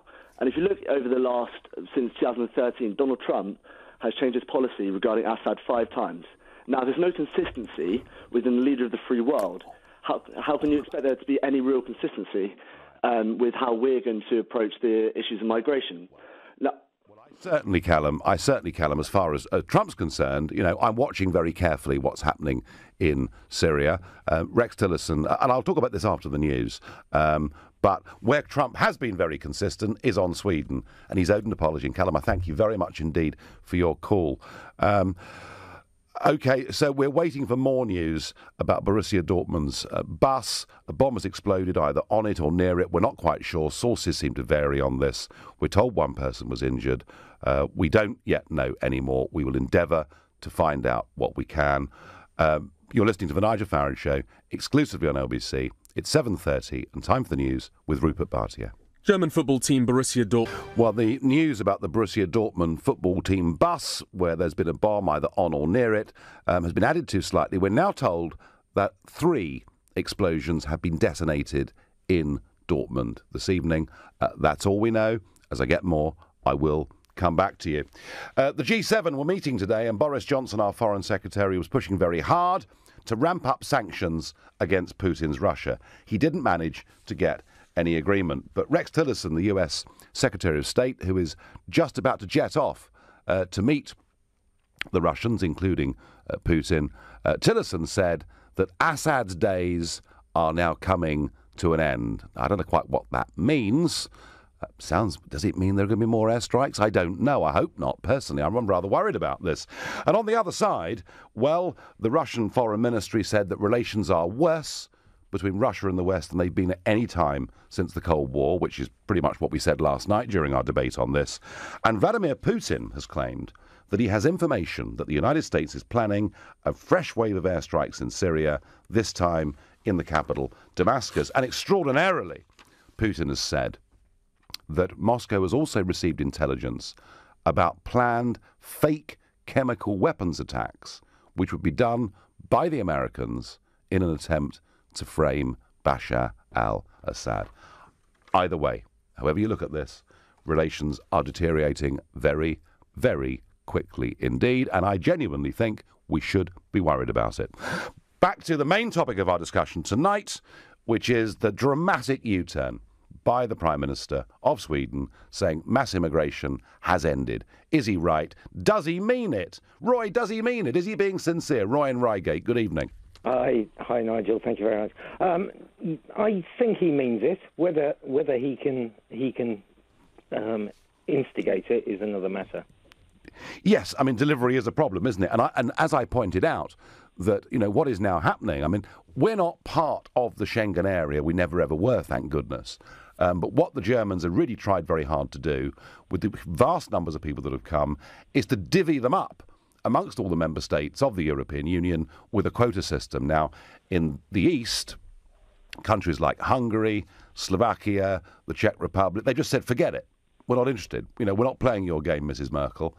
But I just do not see this Swedish Prime Minister saying that to Brussels or saying it to Merkel. So a lot of this may actually be beyond his control. That may be true, but there's also a humanitarian side to it. Is there a differential between immigration and refugees. Now, I know huge, Roy. There are some refugees that may be bogus, but certainly in the situation with Syria at the moment, we will expect an enormous requirement for housing refugees, and as a country, or even as what is currently a union, we must do what we can, surely. Well, Roy, you asked the question, is there a difference between immigration and refugees? Yes, massively. There's a huge difference. Of course there is. I mean, the classical definition of a refugee is somebody who is in fear of their life or liberty as a result of their race, their religion, their ethnicity, their political opinions. That is what a genuine refugee is. So take the Asians that were living in Uganda. Amin said, I'm going to kill them all. And the British government thought, do you know what? He's bonkers enough. He might just do this. So we did give refugee status to about 29,000 people who came here from Uganda. Interestingly, Roy, they've been, I think, the single most successful migrant group that's ever come to Britain. The number of them that have become millionaires and successful people is remarkable. However, I would argue this, Roy, and this may be controversial. The UNHCR say right at the moment there are 59 million people in the world who are displaced by war, by tribal conflict, or whatever it may be. Do we, Roy, accord those 59 million people the same kind of status as we would for Jewish people facing massacres or for Ugandan Asians facing massacres? Yes, their living circumstances are far from good, but I think, Roy, the mistake that Mr. Juncker made, and the mistake that was compounded by Chancellor Merkel, is we've now drawn the definitions of what is a refugee far too wide. That's my view, Roy. I don't know how you feel about that. I think on the whole, across the world, we can't take responsibility for everybody, and we can't do that all. However, I think if we are knowingly going to be involved in some sort of conflict or support America in a conflict in Syria, then we need to take some responsibility for that. Yeah, I mean, basically, Roy, the war's been horrendous anyway. It started back in 2011, and I think it would be reasonable to say that it was Assad who first used weapons against pretty defenceless protesters. 1/3 people have been killed. But if this now moves on to a military confrontation that is aimed specifically at regime change, then the likelihood is, Roy, that the number of the displaced millions from Syria will become even bigger. And that is a genuine concern and a genuine worry. And I suppose as far as Syria is concerned, I just feel, as I argued last night, that if you look at Iraq and if you look at Libya, I think our intervention made the situation worse, not better. And I fear the same thing. Roy, I thank you very much indeed for your point. Your text, yes, the Swedish Prime Minister is right to make a U-turn. Whether he means it or not remains to be seen. I am not holding my breath, says BB. A multicultural society only works if there is a suitable means of integration which is comparable across countries. Can we say that the UK multicultural society is as integrated as Middle Eastern countries? That comes from Ollie in Basingstoke. Well, Ollie, you can read that whichever way you want. Nigel, I don't really care if people want to call me racist or not, but I don't really like multiculturalism, as different cultures together don't really work. We have too many people here now, says Kathy in Southampton. So some pretty strong views on both sides of this, and actually some pretty strong words. A tweet, Nigel, horse, door, bolt. That comes from Beachcomber, and that's in reference to the Swedish Prime Minister now saying this. And I've got another tweet here, just wondering what the EU strategy is for Syria, or doesn't it have one, asked Tom Babel. I don't think the EU yet has a policy for Syria. Certainly at the time of Libya, I sat in the European Parliament and I listened to the leader of the Greens, one Daniel Cohn-Bendit, famous for the 1968 Paris riots, and Mr. Guy Verhofstadt, who's appeared a bit on LBC this year and is the European Parliament's chief negotiator. And they were frothing at the mouth. They were desperate for the EU to launch bombing missions on Gaddafi, but to do it in the name of the European Union. They want a militarised European Union, they want an expanded European Union, and they want the European Union. They don't want France to drop bombs or Britain to drop bombs, they wanted the European Union to drop bombs. So at the moment, they haven't got the military capability to do much about Syria, and I would say, thank goodness for that. I wonder what Giles in New Malden makes of the dramatic U-turn by the Swedish Prime Minister. Good evening, Giles. Evening, Nigel. How are you? I'm well, thank you. Good. Well, I think he's incredibly well-meaning. I think he means what he's saying, but he's going to have a huge problem when it comes to bringing in migrants and refugee children. Now, it's been well documented that undocumented children, migrant children and refugee children coming to Sweden will be accepted without papers under the premise that they look under the age of 40 years old. Yeah. Now, if they're going to continue doing that, because obviously they have a duty to bring in children first, and I believe that's the case for many countries in Europe, they're going to continue bringing in people who might have ulterior motives. Yes, I mean, we've had problems here, Giles, with this, haven't we? I mean, there's quite a few of these child migrants that came to Britain that looked a bit like prop forwards to me. And, you know, clearly were well over 25, let alone anything else. Yeah, I mean, that is a problem. That is a very difficult problem. You know, maybe the argument, Giles, is that what we should do is be giving more people more help that are displaced, whether they're in Turkey or whatever it is. And I'm not advocating foreign aid. I'm advocating genuine humanitarian aid. Maybe that's the answer, Giles. I mean, if you look at the amount of air-conditioned tents that are in Saudi Arabia that could house many, many, many thousands of refugees. Now, this is interesting, Giles, isn't it? Because Saudi Arabia have refused to take a single migrant from the Syrian conflict. Not one. Despite the vast wealth of the House of Saud and everything else, not one, because, and I quote, they worried that migrants coming into Saudi Arabia would change the structure of their society. But they are prepared to fund the building of 200 mosques in Germany. Interesting, isn't it? Giles, thank you very much for your call. James says, do you stop helping those in need when you fear for yourself?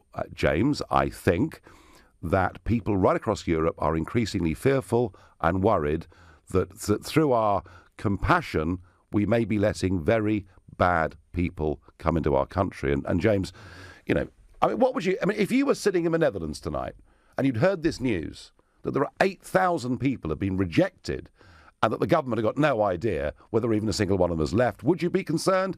I think a little bit you would be. Simon says, end of the day, if it's not stopped, more innocent people will die because no one truly knows each other. Well, that is partly to do with division, and I'd agree with that. Pat says, the Gulf States and Saudi Arabia haven't taken a single refugee. You're right, Pat. What hypocrites they are. You're listening to the Nigel Farage Show, exclusively on LBC. It's 7:45. Coming up, and more people pro rata than any other country in the world as refugees, migrants, over the course of the last 10 years, have U-turned. And the Prime Minister says mass immigration to their country is over. And I'm asking, is that the right thing to do? I'm also asking, do we actually believe him? Andrew in Gospel Oak, do you believe him? No, sir. It's a token gesture. And all you have to do is look at us, a country who has managed reasonably well to integrate our immigrants into our general sector, and then take a look at the court lists at the Old Bailey and see how many people are still going down there under the Prevention of Terrorism Acts and are being sent to prison. We've got off pretty lightly compared to what I think is going to happen to Sweden. Is that simply because of numbers, Andrew? Yeah. No doubt. But also, I think we as the most liberal country in the world are very good at integrating people into our fabric. We've got a long history of doing this, and I think we do it pretty successfully because we are very liberal.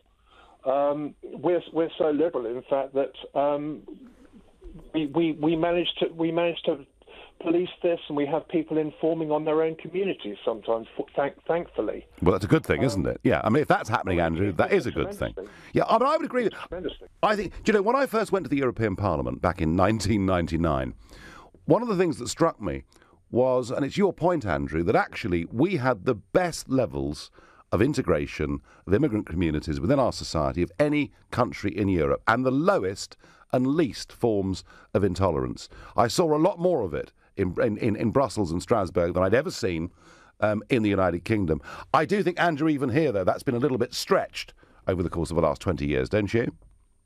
Yes, I'd agree with you, Mr. Farage. But what do you have to say to people who openly call you a racist? Oh, gosh. When they call you a racist on air. Well, I'm not allowed to swear, you see, because if I swear, Andrew, LBC will fire me. So I have to bite my... It's interesting, isn't it? We had that chap on earlier, and he was insisting on dishing out these labels. So I asked him straight, why are you calling her that? Why are you calling me that? And you know what?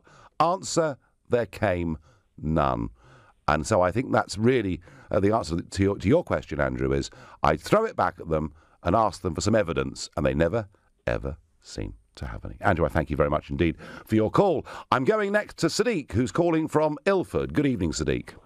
Good evening, Nigel. Nigel, just a few minutes ago, and nothing new for you, to be honest, perfectly honest, is you told an absolute blatant whopper. Oh, gosh. I'm looking forward to this. Right, what did I do? Yeah. You said Saudi Arabia have taken not a single refugee from Syria, and the Gulf states haven't. And when in fact just a cursory bit of research will tell you that they've taken over 2 million from where? Refugees from Syria around there. And when? The fact is that they don't call them refugees, Nigel. Right. They call them citizens in Saudi Arabia, so to not make them feel inferior. So, and you know that for a fact, Nigel, whatever. But you keep telling these whopping lies because your audience laps it up. So it really is utterly fascinating because you are. And it's just like your bus. It's just like your, your queue. Getting into the country during the referendum that you used. Absolutely. And you used all those brown faces and whatever have you. So, Nigel... Well, what should I have done? Your audience will lap it up. What should I have done? Should I have pretended that wasn't happening? Should I have ignored it? I mean, what I was talking about... Well, address the lie first, Nigel. Address the lie first. Sadiq, lie first. I am not aware. Just a cursory. They have not taken. They have not taken. I know, and you'd find out, Sadiq, that actually the Saudi Arabian regime have said we are not taking any refugees from Nigel, Syria. They don't call them refugees. That's the difference, Nigel. And the same goes. The same goes for half. And the same goes. Nigel, address no lie at all. They've taken not a single refugee. And back to your point. Well, to the audience, please go and do your research because Nigel is lying once more. Oh, I've been saying this now. I've been saying this for a long, long time, and I think I'm right and you're wrong. But it's been great fun, Sadiq. And let me just answer the last point you made. Do you know, that poster showing the madness that was happening in Europe as a result of the failed policies of Juncker and Merkel is exactly... Nigel. Well, I could have whitened them out, couldn't I? So are you suggesting that I change the colour of people's faces? Is that really what you're suggesting? Well, Nigel, you see what it is... You don't like the truth, do you? You don't like the truth. You don't like the truth, do you? The fact is... So your lie about Saudi Arabia... So your lie about Saudi Arabia and the Gulf states... So tell me, what is your source for this? What is your source for this? Sorry? What is your source for this?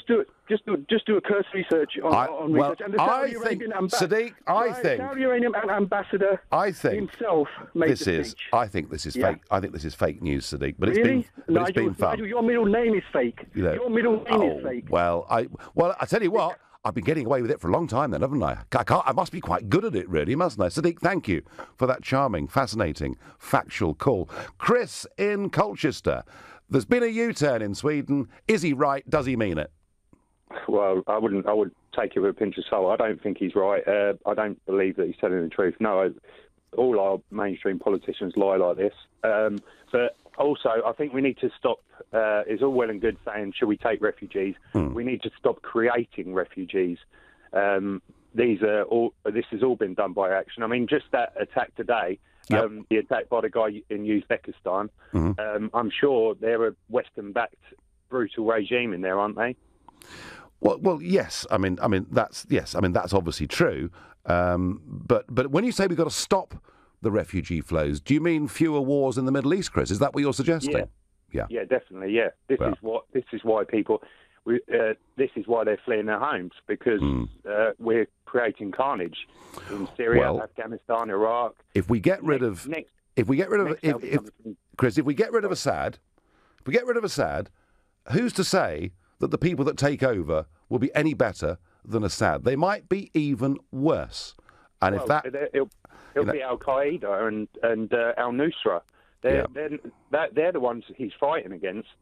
And next it'll be Yemen. They'll be coming from Yemen because Saudi Arabia are attacking Yemen. Yeah, and there's a massive humanitarian. No, Chris, I do agree with you. We have caused a huge number of problems. I thank you for your call.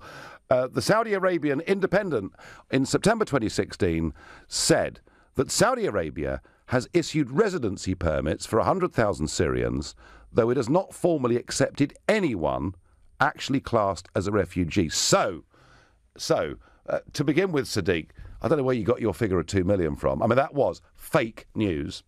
But the important thing is, clearly, they've taken 100,000 middle-class people who've got lots of money, who've gone in to Saudi Arabia, are able to buy properties, etc. They haven't taken anyone poor. They haven't taken anyone that's cold or is suffering. And I'm going to go to Yola in Dulwich. Yola, good evening. U-turn. Hello. Is it genuine? Hello. Is it genuine? My question is kind of different, because I wonder, will those already in Europe or in Sweden be able to bring their families?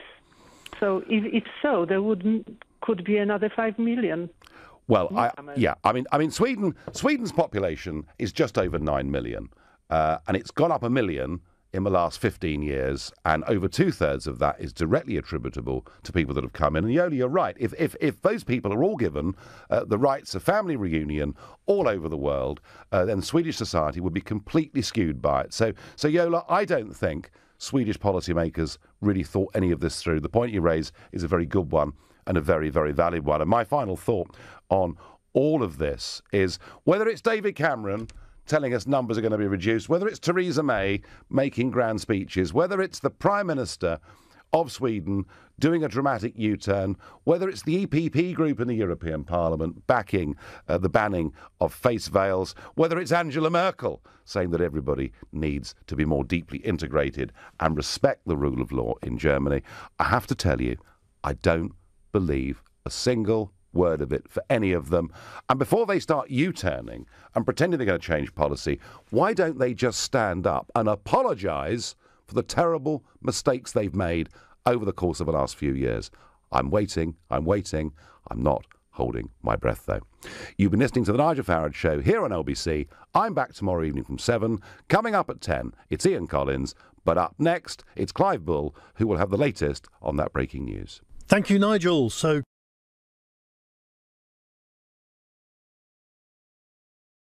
chaired by Bernard Jenkin MP, has come up with some pretty scathing criticisms of the conduct of the referendum that took place last year. They said, of course, the government should have been prepared for a Brexit vote. Well, they weren't.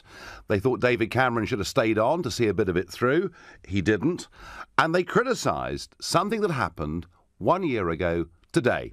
And that was, if you remember, a leaflet from the government that went to every single one of our households. It cost in total 9.3 million sterling of our money to tell us how we should think and how we should vote. I thought that was a disgrace. And one of the highlights of the referendum for me last year was walking up Downing Street and posting it back through Number 10's door.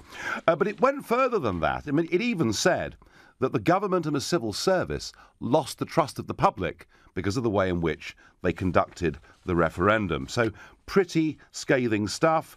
And one little hint that says, and I'm not sure I believe this, but a little hint that says that the big campaign to get people to register to vote, because the system crashed and it had to be extended by a further 2 days, they said possibly there was foreign interference. Well, I'm not sure. I take that bit seriously, but it is a very critical report of the way in which the government handled the referendum. I have to say, personally, it does give me some degree of justification because I was pretty critical of the way they handled it. But it does, I think, raise a bigger a more interesting question. We, in the history of this nation, have only had 3 nationwide referendums. We had one back in 1975 on whether we should leave the common market. We had one in 2011 on whether to change the voting system to AV, which nobody understood and very few people took part in.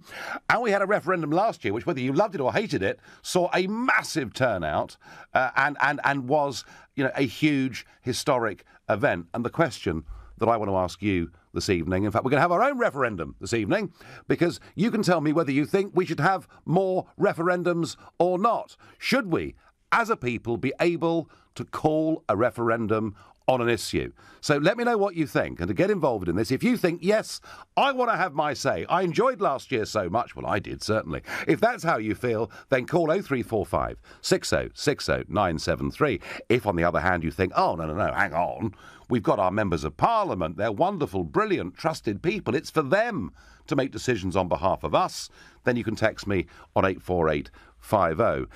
If you think referendums are okay, but in the light of this report, they must be conducted freely and fairly, then tweet me on @LBC, not forgetting the hashtag Farage on LBC. And you can watch the show live by going to LBC's Facebook page right now.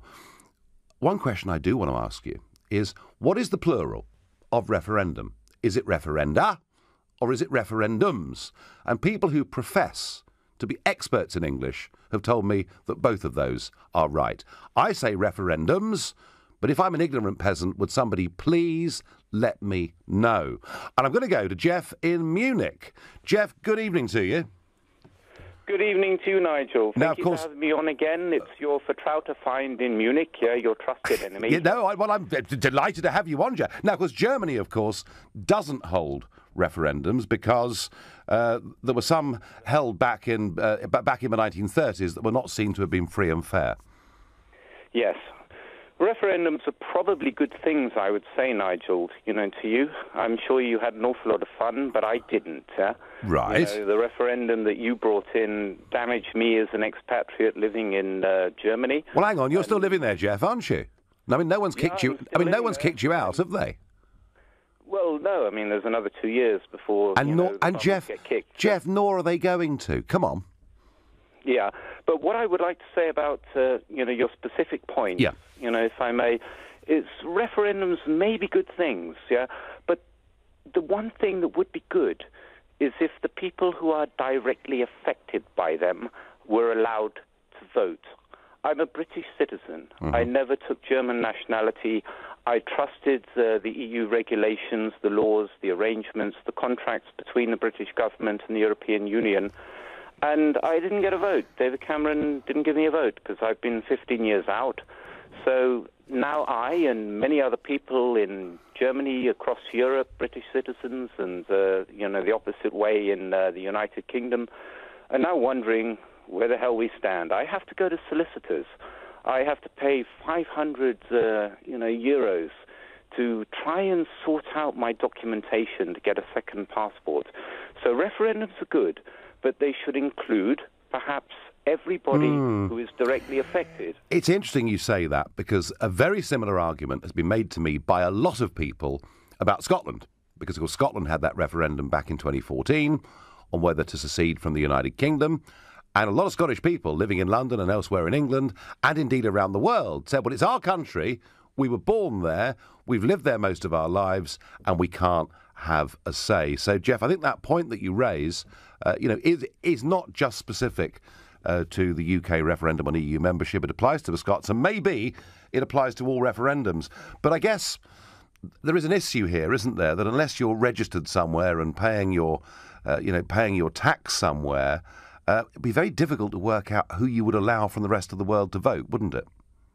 Well, I mean, I would understand that. And Germany, as you know, is a regulated federal republic, and everybody's address is registered, and it's absolutely clear who is here and who is doing what. And I know there are a lot of, people coming into the country, but that is also controlled. But, as I said, the main point, I don't want to go tangents because other people want to come on. Sure. I'll keep myself short. Is that all of those who are affected by such an issue on any referendum need to be involved.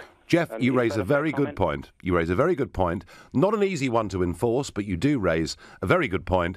And I'm sure you're enjoying life in Munich, and you'll still be there in 2 years' time. Don't worry. And, of course, there are many in Munich, many Germans in Munich, who are desperate for a good free trade deal with the United Kingdom because they sell us an awful lot of motor cars that are made there. Jeff, I thank you for coming on. Again, Steve in Camden, do you think referendums are a useful way for us to proceed? Should we have more of them? Well, I do think they're the only truly democratic vote I've had in 50 years. Yes. Yes. Because if you happen to live geographically in a constituency that is never going to go your way, follow your choice, you never get the feeling that you're represented by an MP that reflects your feelings.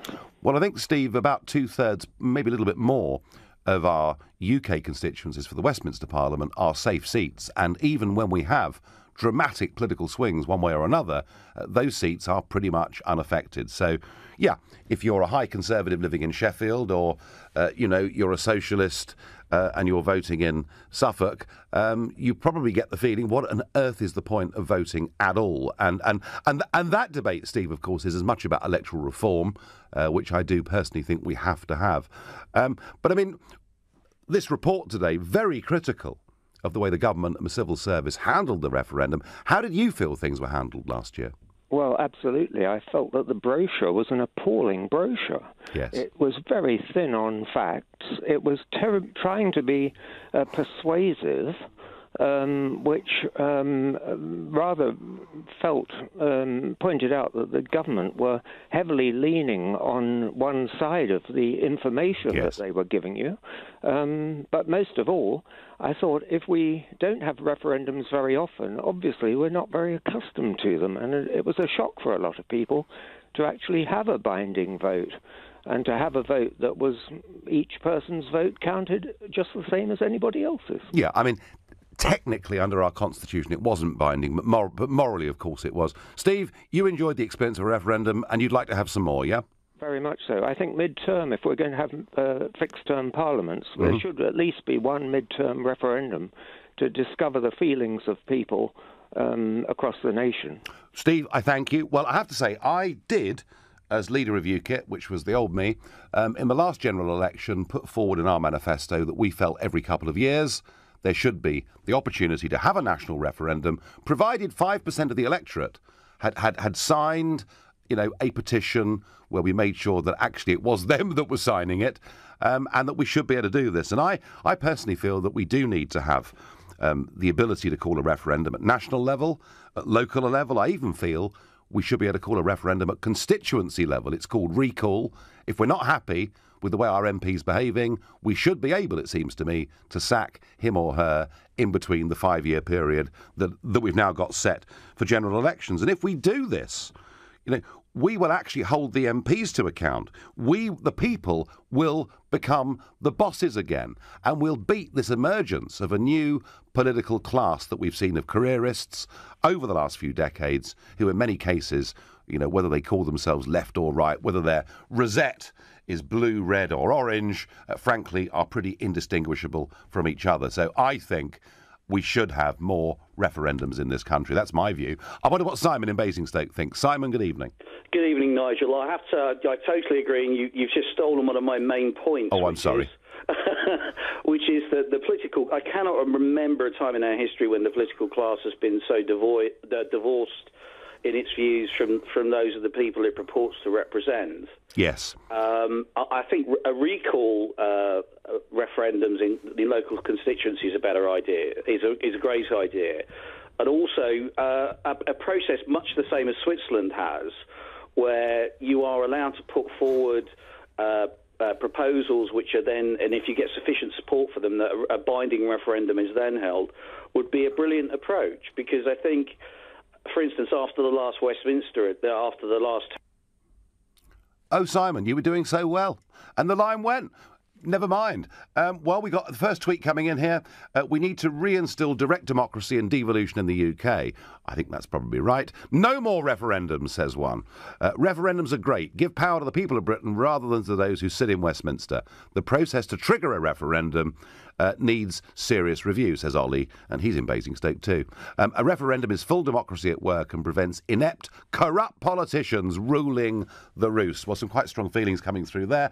And I'm going to go very quickly to Harry in Portsmouth. Harry, would you like more referendums in this country? I'd definitely like one on HS2.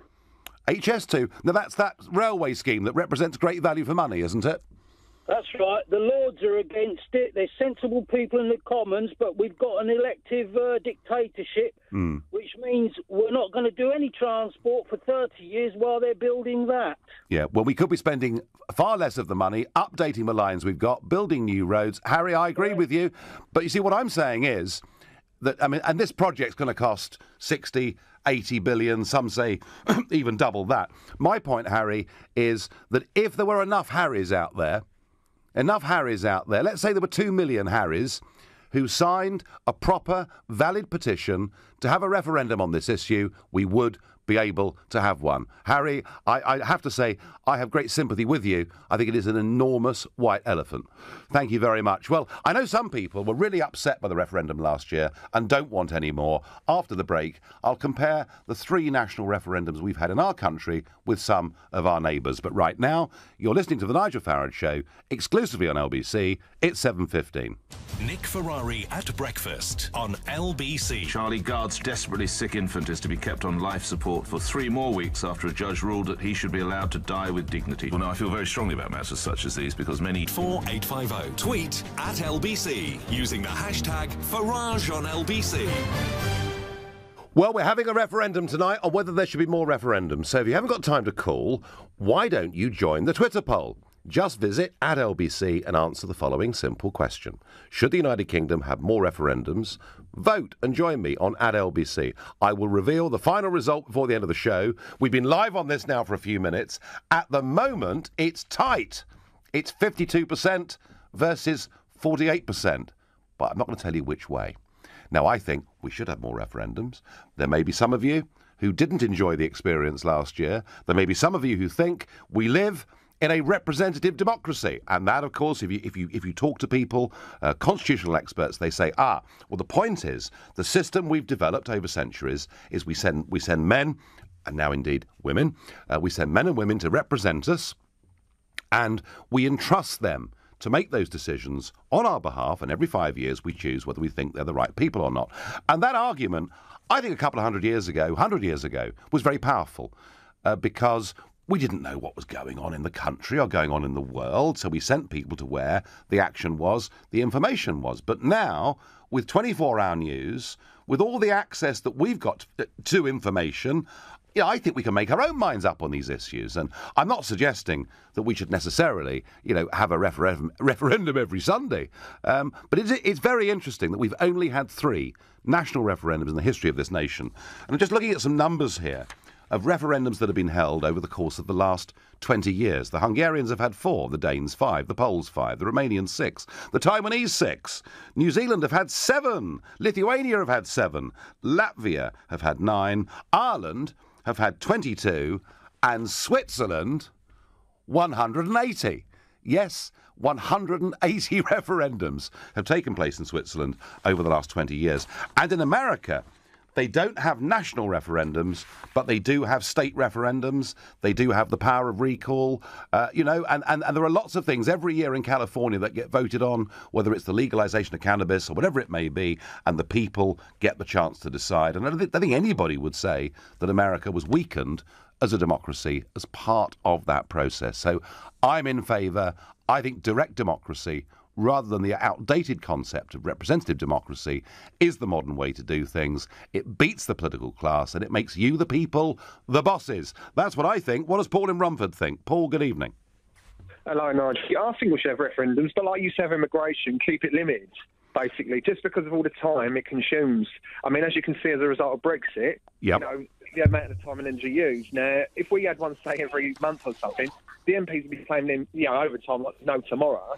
And I think this will be on the fiddle with it. The other thing, I don't know if you've ever thought this concept. You've got your shows like, the X Factor and Dragon's Den. Yep. Why don't you have the referendums? You get the top 6 referendums and people pitch them. And then you can pick the best referendum we do every 6 months.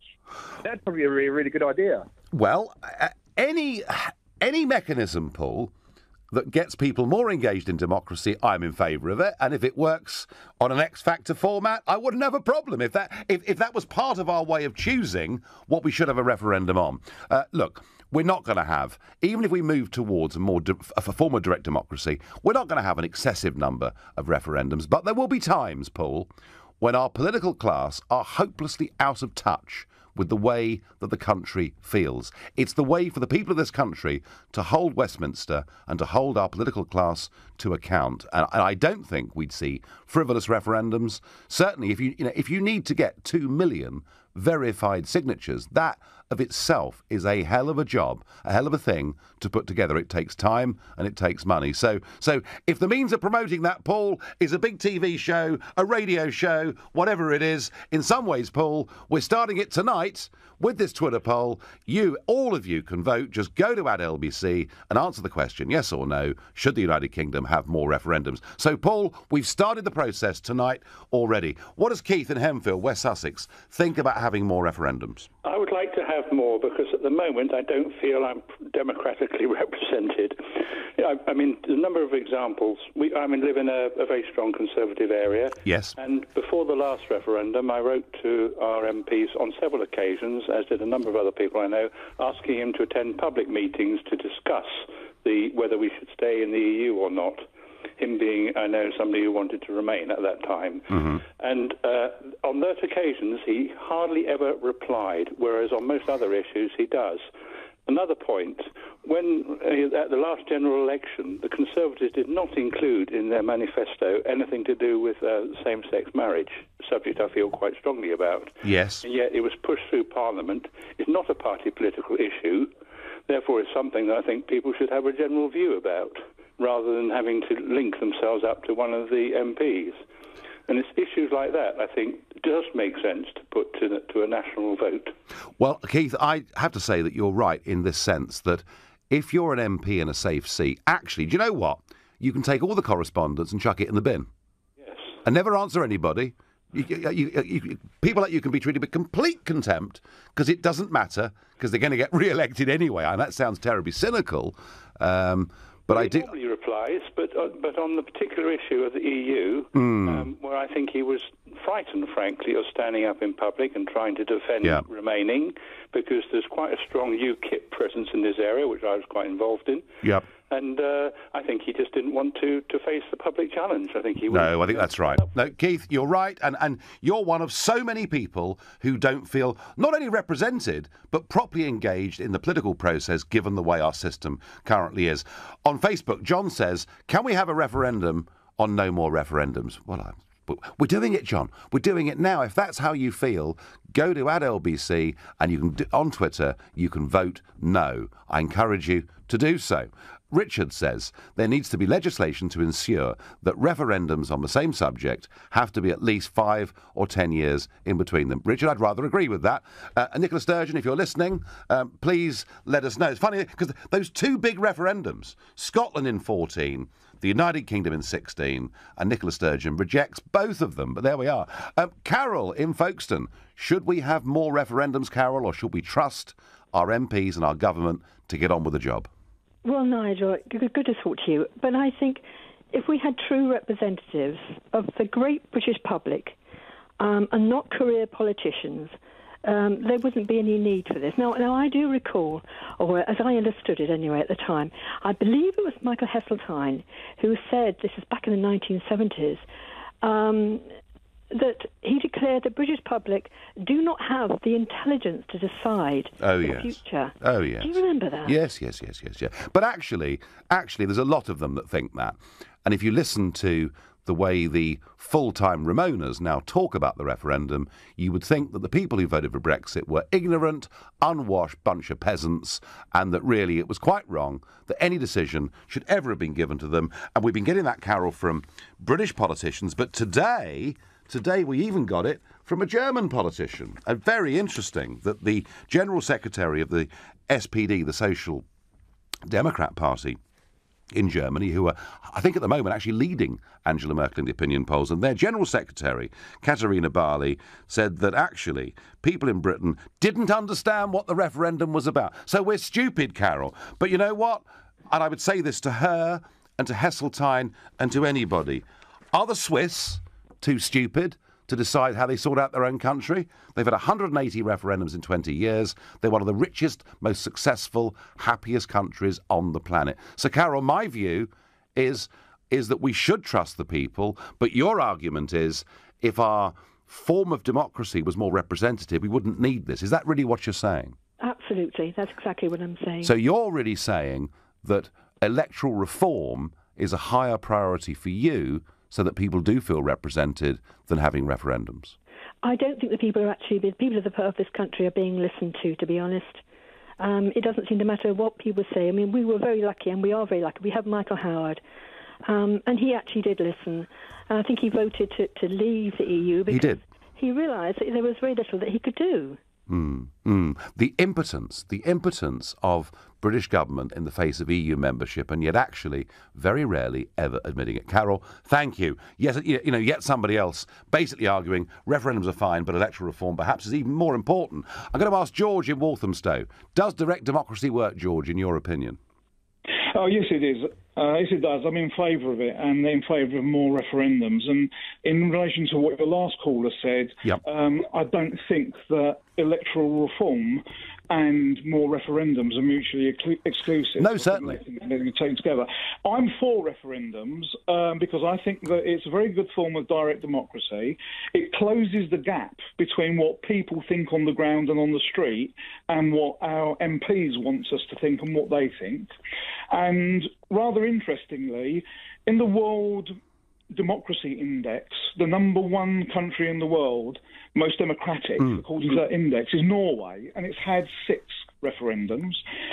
Switzerland, who have had 200 squillion, or whatever it was that you gave, they're actually ranked number 8. We're 12. So they're rated above us. So it could be argued that referendums contribute significantly to the overall level of democracy in any given country. Well, of course they do, George, of course. And in fact, in Switzerland, they have them at national level, but they even at local level will discuss, housing development, a big extension, whatever. All that stuff gets voted on at local level too. It is a remarkable system.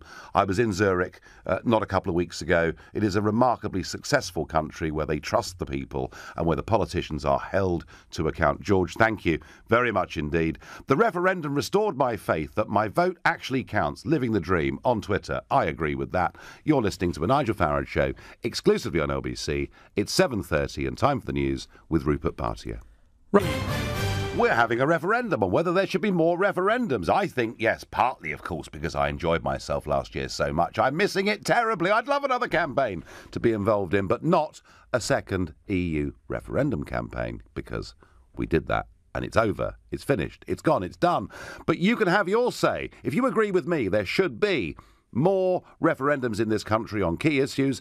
If you agree or disagree, just join our Twitter poll at LBC and answer that very simple question. I will reveal the result of our referendum before the close of play this evening. Now, just before I get to that, there's been a big meeting taking place in Moscow this evening. The Russian foreign minister says talks with the US Secretary of State have been frank. Sergei Lavrov says he used the talks to call for an independent investigation into last week's chemical weapons attack. But Rex Tillerson says the US view remains unchanged. Here he is. The facts that we have are conclusive that the recent chemical weapons attack carried out in Syria was planned, and it was directed and executed by Syrian regime forces. And we're quite confident of that. Well, that's what Rex Tillerson and the US administration say, but very interesting. Former UN weapons inspector Scott Ritter, some may remember that name from back at the time of the Gulf War. He was the man who warned before the start of the Gulf War that claims that Saddam Hussein possessed weapons of mass destruction were utterly and entirely false. And Ritter, in the end, was proved right. What Ritter has said in the last 48 hours is that it is indisputable that a Syrian Air Force Su-22 fighter bomber dropped bombs on the town of Khan Sheikhoun. That is beyond doubt. But what he also points out is that that town is ground zero for Islamic jihadists, and that those Islamic jihadists have themselves, on 52 occasions, used chemical weapons. They've used a form of chlorine. They've even used a form of sarin, and that has happened repeatedly since 2013. His argument is that he doesn't see any evidence that they actually dropped bombs that contained chemical weapons, but they hit somewhere where chemical weapons were either being made or were being stored. Now, I don't know whether Rex Tillerson's right or whether Scott Ritter's right, but I have felt from the start of this, why on earth would Assad, given that he was winning the war, given that the international community had eased the pressure off him massively over the course of the last 18 months, why on earth would he risk all of that, dropping chemical weapons in what were actually limited numbers? I mean, he didn't kill fives and tens of thousands with it. He killed 80 people with it. Why risk everything for that? It's never made sense to me. Now, perhaps I'm assuming that Syrian dictators operate on the basis of logic, and perhaps I'm completely wrong. But I have to say I do rather agree with Sergei Lavrov. Let's have an investigation. Let's send in the United Nations or someone like that, and let's find out the truth. Back to your calls. We had a referendum last year. It was the third national referendum in the history of our country. It was, I think, a success, a massive exercise in democracy that engaged millions of people who'd probably never voted in their lives. I'm going to ask Karma in Enfield, should we have referendums or trust our politicians to get on with it? Oh, hi, Nigel. Good evening. Good evening. Basically, all I would like to say is that, yes, referendum is the right of the people of this country. But when a politician goes out there and trying to advertise the wrong information to the public, I think that's supposed to be stopped and they should be brought to answer some questions for that. And that includes yourself as well. And what you said last year at referendum is not a truth. And a lot of people believed on that. And a lot of lives are at risk. A lot of people, like one of your callers said, he's looking for lawyers. And a lot of people that I know personally, they are looking for lawyers as well. And they're instructing them for them to get a visa or some sort of document to stay in this country, because these kind of referendums, they ruin people's life. Well, Karma, I mean, like you, Karma, I'm very worried about the lies. I'm particularly worried about the lies that my parents faced in 1975. We were voting to be part of a common market. Nothing to do with politics. Don't worry your little heads. That was a lie. I'm worried about the lies of the former, I'm pleased to say, Chancellor of the Exchequer, who told us that our property prices would collapse, that unemployment would rocket, that foreign and direct investment into Britain would go down. So Karma, actually, do you know something? This use of this word lies gets thrown at each other in referendums, but equally it gets thrown at each other in general elections as well, doesn't it? But the member of parliament, whoever sits in that house, they know exactly what's going on. But we as a public do not really understand that. All we see is that whatever is advertised, and we have to hear and read that and vote whatever it says there. And that information that's passed to us should be correct. And like yourself, you did whatever you did, and then after that, step down. Why did you step down? You should have stayed there and stay within people to leave the European Union. Oh, Karma, I have. You can listen if you want to. Karma, I'm leading a group in the European Parliament. If you didn't notice, I was actually doing battle with them last Wednesday. I intend to go on leading that group in the European Parliament right through this Brexit process. So I haven't run away. But as I say, we can all accuse each other of lying, but I don't think the information given to people at a referendum is any less reliable than the information that's given to people in general elections or council elections or anything else. It is, I'm afraid, the rough and tumble of politics. Dishonest things and claims do get made. But I think the people are bright enough to see through it. They make up their own minds these days. I think politicians have very little influence, actually, on the way that people think. They either echo what people are thinking or they say things that people increasingly hold contempt for. I'm going to ask Zach in Reading. Zach, a lot of people, I mean, Karma wasn't, a lot of people so far like referendums. I haven't seen the update how my Twitter poll is going. But Zach, in this referendum on having a referendum, how do you feel? I think, Nigel, we don't really have a true democracy. I'll explain. If I go down to my polling station, put my vote into the box, then my, let's say, the representative that I want to vote for gets elected. They go to the Houses of Parliament. Yep. Now there's a system there whereby people can be whipped, quote unquote, like in inverted commas, by whips. Now, what's this whip business? So you've elected someone from your constituency to go and sit, and now you want your views to be represented. So why are they being whipped to force them to vote a certain way or another way? So basically, how is that democratic? Why are people not being allowed to vote the way they should be voting? Why is the party constantly overriding the constituency? So all you've basically done is sent your person to a place like a club where everybody else is going to tell them what to do. So I do believe that what you've actually raised today as a topic is incredibly important. And I think the stats that you said, particularly with Switzerland, I was shocked. I mean, I've never heard of that many referendums. And I think if you look at the Swiss, they look happy, they look content, I've met some Swiss people, they're amazing people, they're absolutely. Informed, So, and we see them on the world stage. And similarly, as I say, there are states in America that every year have referendums on the ballot and they make their own decisions. And actually, do you know what? When you trust the people to make a big decision, they don't make batty or silly decisions. They make very sensible decisions. In fact, arguably, Zach, the collective thoughts of the people of this country probably would give us better decisions than we're ever going to get in the House of Commons with the whip system and everything else. Zach, I thank you very much. Go on. Oh, thank you very much. No, thank you. I must move on. Lots and lots of callers. I've got to go to Luke in Redditch. Luke, do you want more referendums or is it a bad idea?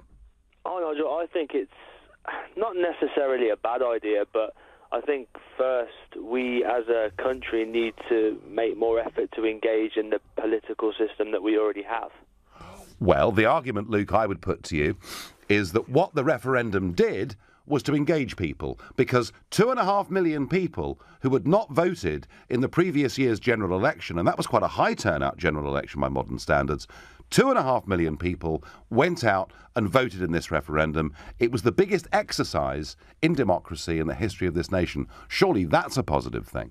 Yeah, of course, and I said that after the referendum, and I voted Remain, but I said that at the very least it had, sort of made people engage more. But I think, we have this representative democracy. My local MP at the moment is under the cosh about the local NHS. So people are trying to change things by engaging with her and holding her to account about what she said, the decisions that have been made. So I think that, if we engage more on a local level... If there was one thing, Luke, if there was one reform to the current system we've got, what would it be? Sorry, Nigel, I lost you for a second. If there was one reform that you could make to our current system before we have a lot more referendums, what would it be? I think that, I can't remember what it's called now, that it's in the news at the moment about the length of time that the Prime Minister can serve. I can't... whether they can serve 1 term or 2 term? Yeah, America has that. Donald Trump's only going to serve 2 terms. I'm just winding up his opponents. Luke, I thank you very much for your call. Right now, you're listening to the Nigel Farage Show, exclusively on LBC. It's 7:45. We're having a referendum on whether we should have more referendums after last year's great exercise in democracy, and we're having our own Twitter poll on this, and you can go to @LBC and answer yes or no to should the United Kingdom have more referendums, and lines are open for a few more minutes. And I wonder what Jeremy in York thinks of that proposition, which I back very strongly personally. Well, Nigel, I can understand the case for more referendums. What I would say is the social cost paid in terms of sort of division in society. And as we heard with the previous caller, who was very angry and he was talking about getting lawyers and that kind of thing, I think from my own use of social media during the referendum campaign, it divides society along very, very clear lines, because when you're given a yes or no question, as we were with the EU, it becomes, people become entrenched in their opinions one way or the other. So if you're yes, if you no, it doesn't matter, because at the end of the day, if this referendum continue to sort of happen in a frequent manner over consistent issues, I think eventually society will become divided to very dangerous points. And we saw various outbreaks of that, in the referendum of sort of anger. And I think even now, the political temperature in the country is at quite a high point. I'm not sure, Jeremy. I'm not sure, Jeremy. I'm not sure I agree that it is now. It was last year, yes, because it was the most important constitutional decision we will ever take in our lifetimes. And the stakes could not have been higher. You know, the establishment wanted to win at all costs. And it did get horrible and ugly and dirty in many, many ways. And there was fault on both sides. Let me be clear about that. But I think now, we're nearly a year on, and the latest polling shows just about 70% of the country now supports the decision of the referendum and wants the government to get on with it. So I think there has been some healing. But Jeremy, let me put this to you. I mean, I do understand the basic point you're making, that when you ask people to make a binary decision, you're going to get strong opinions on both sides. I get that, Jeremy. I understand that. But actually, isn't our politics completely tribal anyway? I mean, aren't a large number of people who vote Labour just hate the Conservatives, and a lot of Conservatives just hate Labour? And hasn't our first past the post system actually given us a very divided country anyway? I can understand that, but I think that with party politics it can be a bit different because parties change leaders. As you see with the Conservatives, with Theresa May, they've gone in that direction with her, and she's doing quite well. And Labour's gone with Corbyn, and maybe less so. But as you see, parties change their image. You know, Labour went from old Labour, new Labour, the Conservatives. You know, we have red Tories, and we have One Nation, and all kinds of things. And I think parties change with the times and with the people. Whereas a referendum decision, like the European Union one, that's binding, and that doesn't change depending on public opinion. And obviously, as you said, people support the decision, and I would agree with that completely. But I think if we put things through a referendum, and then it becomes a black and white yes or no issue, eventually people become entrenched. And you gave the example of Switzerland and their 180 referendum. Yeah. Well, I had a look, and voter apathy is quite high in that country. And in our election, only about 42% turned out to vote, whereas here it was higher than 60%. But Jeremy, one of the reasons why people don't vote in general elections in Switzerland in such a huge way is that their MPs are part-time. They're part-time because the big decisions aren't taken by MPs. The big decisions are taken by the Swiss people. So there we are, folks. We could halve the salaries of our MPs, put them on part-time. All you would have to do is turn up at the local primary school on a few more Thursdays than you currently do. Jeremy, I thank you very much for your view. I do understand the point that a binary decision leads to very high tensions. But equally, you know, I get that maybe at the moment party politics is not quite as tribal as it has been in the past. I mean, whether you were pro or anti-Thatcher was pretty visceral, strong thing. Whether you were pro or anti-Blair in the end was pretty strong as well. But at the moment, of course, the Conservatives don't hate Jeremy Corbyn. They actually love Jeremy Corbyn because they think with him there, they're bound to win the next election. So maybe now is a slightly different time. I'm going to ask Vaisal from Cambridge. Good evening. Have you taken part in the Twitter poll, Vaisal? Well, I did, yes. Right, OK. And you can tell me now which way you voted and what you think, please. Well, I voted yes to leave, but that actually broke my heart because I am strongly supporting European Union. Very main idea, first idea, to keep Europe in peace. This was the idea in 1940s, 1950s, after the Second World War. Yes. And this is an amazing idea to bring the Europe together. Well, that's fine. Listen, nobody thinks it was a bad idea to get France and Germany together back in those days. But on the bigger, more general point, do you think we should have more referendums on key national issues? We do. We do. I've been talking your show. I've been listening to your show, and you've been talking about other countries, how they're doing it. Yes. It's a very clear, simple that it works. It's a better idea to doing it more, to asking people about very important questions. Yeah, and we can engage them and we can involve them. Faisal, I thank you very much indeed for your call on a slightly dodgy line. On Facebook, Keith says we need a referendum to abolish the BBC. I'm sure the global bosses would be very keen to listen to that. And Karen says we don't need too many referenda, she says. Now, I'm a referendums person. No one yet has corrected me on this. But on non-party political issues, it would be a good idea. So, issues of conscience, etc. Someone raised the issue of gay marriage, that it wasn't part of a manifesto, but it was done as a party political act in Parliament. I don't know. People would have differing views on the issue. The question is, should we be able to decide? John says, the Brexit referendum has got me more engaged in politics. John, I cannot tell you the sheer number of people that I have met in the street over the course of the last 18 months who say, we're now interested in politics. And in fact, a publican friend of mine, he said people would come in at 6 o'clock to his pub after a day at work. The last thing they ever discussed was politics. Now, every night, they're discussing politics, and some of them are even home by 7 o'clock to listen to LBC. I'm going to go to Chris in Stafford. Chris, are you for or against more referendums? I'm for referendums in a way, but I think the biggest problem with referendums is the political class blocking or delaying, or if they don't get the answer they want, like Nicola Sturgeon, they yep. get the referendum.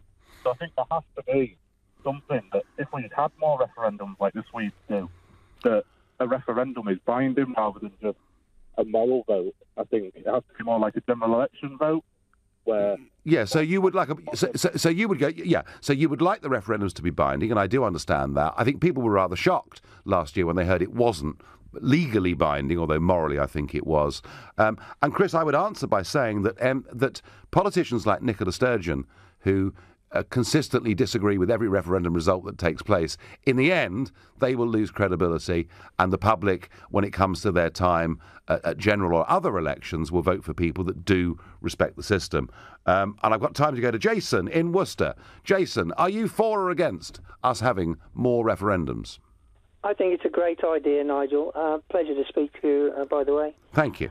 I think it's a great idea. Yep. It's already been alluded to regarding Switzerland that they do this. But what I like about the idea is that if you've got a group of politicians that are in what we might call the Westminster bubble and can only see things from one viewpoint and completely disregard how people might be feeling in the other parts of the country, yes, it would obviously give people the opportunity to say, well, look, this is something that concerns me, and I would like us to have a referendum about it so that the whole country can have its concerns aired and we can actually see what the whole country wants. Yeah. It just makes sense to me. Do you know, Jason, I think it's not part of our tradition because, as I said earlier, we've always had this idea of representative democracy, but that was when people didn't have 24 access to media, to information.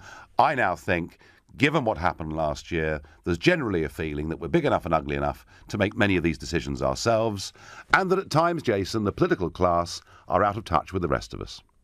Incidentally, Nigel, don't mind me saying, and I'm sure this is true, if we were given a referendum regarding whether we wanted our sovereign powers handed over to the EU, I am absolutely categorically sure that the whole country unanimously would have said, no, we don't want that at all. No, we wouldn't have even had that. I agree, Jason. They should never have given away our power in the first place. Jason, I thank you. So our own referendum, on having a referendum, the result is 52% in favour of more referendums, 48% against. That's what the technical operators here are telling me. I'm not sure I believe them.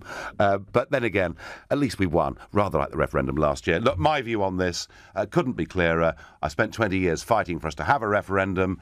We had it, and not just because we won, but it was an amazing exercise in democracy, and I think a lot of people got engaged in politics. So I want to see more of them, but the rules must be fair. The rules have to be straightforward.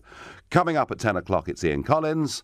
Up next, it's Clive Bull, and I'm back with you tomorrow at 7 o'clock. Thank you, Nigel. Now, coming up, we'll have the latest on US-Russian relations after talks concluded between the two countries this evening. EDF is hiking its bills for the second time this year, a move that's been described as hard to justify by the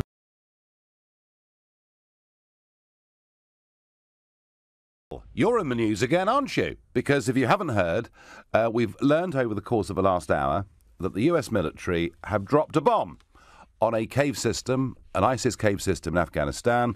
The bomb is described as the mother of all bombs. I guess Donald would use the word huge, probably. It weighs 21,000 pounds. It is the largest explosive device in terms of weight ever to have been dropped. Of course, in terms of force, there were the 2 nuclear bombs that were dropped on Hiroshima and Nagasaki. So it's a 21,000-pound bomb that's been dropped on this cave complex. I'm guessing that it's some kind of bunker buster bomb, one of those bombs that, burrows into the ground before it explodes. Amazing thought that at the end of World War II, Lancasters were flying bombs that weighed 12,000 pounds. How on earth they ever took off, I don't know. So Trump has just done this, and he is fighting ISIS. There will be a lot of Trump supporters, both on this side of the pond and the other, whose initial reaction to this will be, well, at least with this, he's doing what he said, because he never really ever held back on saying that ISIS were the enemy. And here's a little clip from Donald Trump on the campaign trail in Iowa. ISIS is making a tremendous amount of money because they have certain oil camps, right? They have certain areas of oil that they took away. They have some in Syria, some in Iraq. I would bomb the out of them.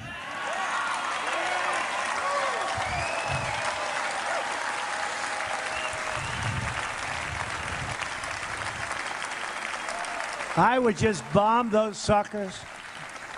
And that's right. I'd blow up the pipes. I'd blow up the I'd blow up every single inch. There would be nothing left. And you know what? You'll get Exxon to come in there in 2 months. You ever see these guys, how good they are, the great oil companies? They'll rebuild that sucker brand new. It'll be beautiful. And I'd ring it, and I'd take the oil. Well, Exxon, of course, which at that moment in time was led by a man called Rex Tillerson, who happens just now to be the Secretary of State. Wait, it won't be Rex Tillerson who's going in and doing it. So I don't think there's any particular confusion about how Trump felt about ISIS and what he was going to do if he became U.S. President. I'm sorry that we had to bleep part of the speech. I'll leave it to your imagination as to what he might have said. In response to it, this is Sean Spicer, his press secretary, and this is the first official response to what happened. Some news breaking out of Afghanistan, so I just want to give you a quick update. At around 7 p.m. local time in Afghanistan last night, the United States military used a GBU-43 weapon in Afghanistan. The GBU-43 is a large, powerful, and accurately delivered weapon. We targeted a system of tunnels and caves that ISIS fighters used to move around freely, making it easier for them to target U.S. military advisors and Afghan forces in the area. The United States takes the fight against ISIS very seriously, and in order to defeat the group, we must deny them operational space, which we did. The United States took all precautions necessary to prevent civilian casualties and collateral damage as a result of the operation. Any further details, I would refer you to the Department of Defense on that. Well, having told you that we would tonight debate the former Archbishop of Canterbury, Lord Carey's very powerful piece in today's Daily Telegraph, where he condemns the British government for effectively discriminating against Christian refugees from Syria and says these people are facing a genocide, which I'd very much picked as an Easter story. I think the events of the last hour mean we really do need, at least between now and 7:30, to talk about this. And the question that I want to pose and get your response to, is this the way to beat ISIS? Is bombing the way to win wars?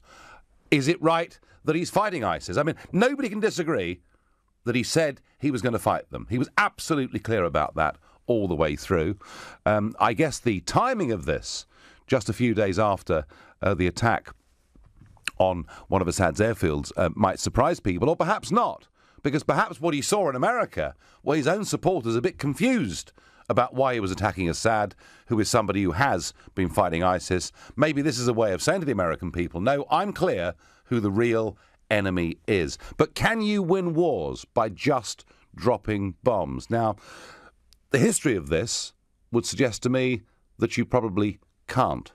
Bombs, artillery shells, if we think of the First World War, I mean, hundreds of millions of shells were thrown between different positions on the Western Front and the other fronts in that war. And whilst it caused, 60% of the casualties in the British Army were caused, in fact, by shrapnel, artillery shells in some way. On its own, it doesn't win. We bombed Germany flat. Was it that won us the war?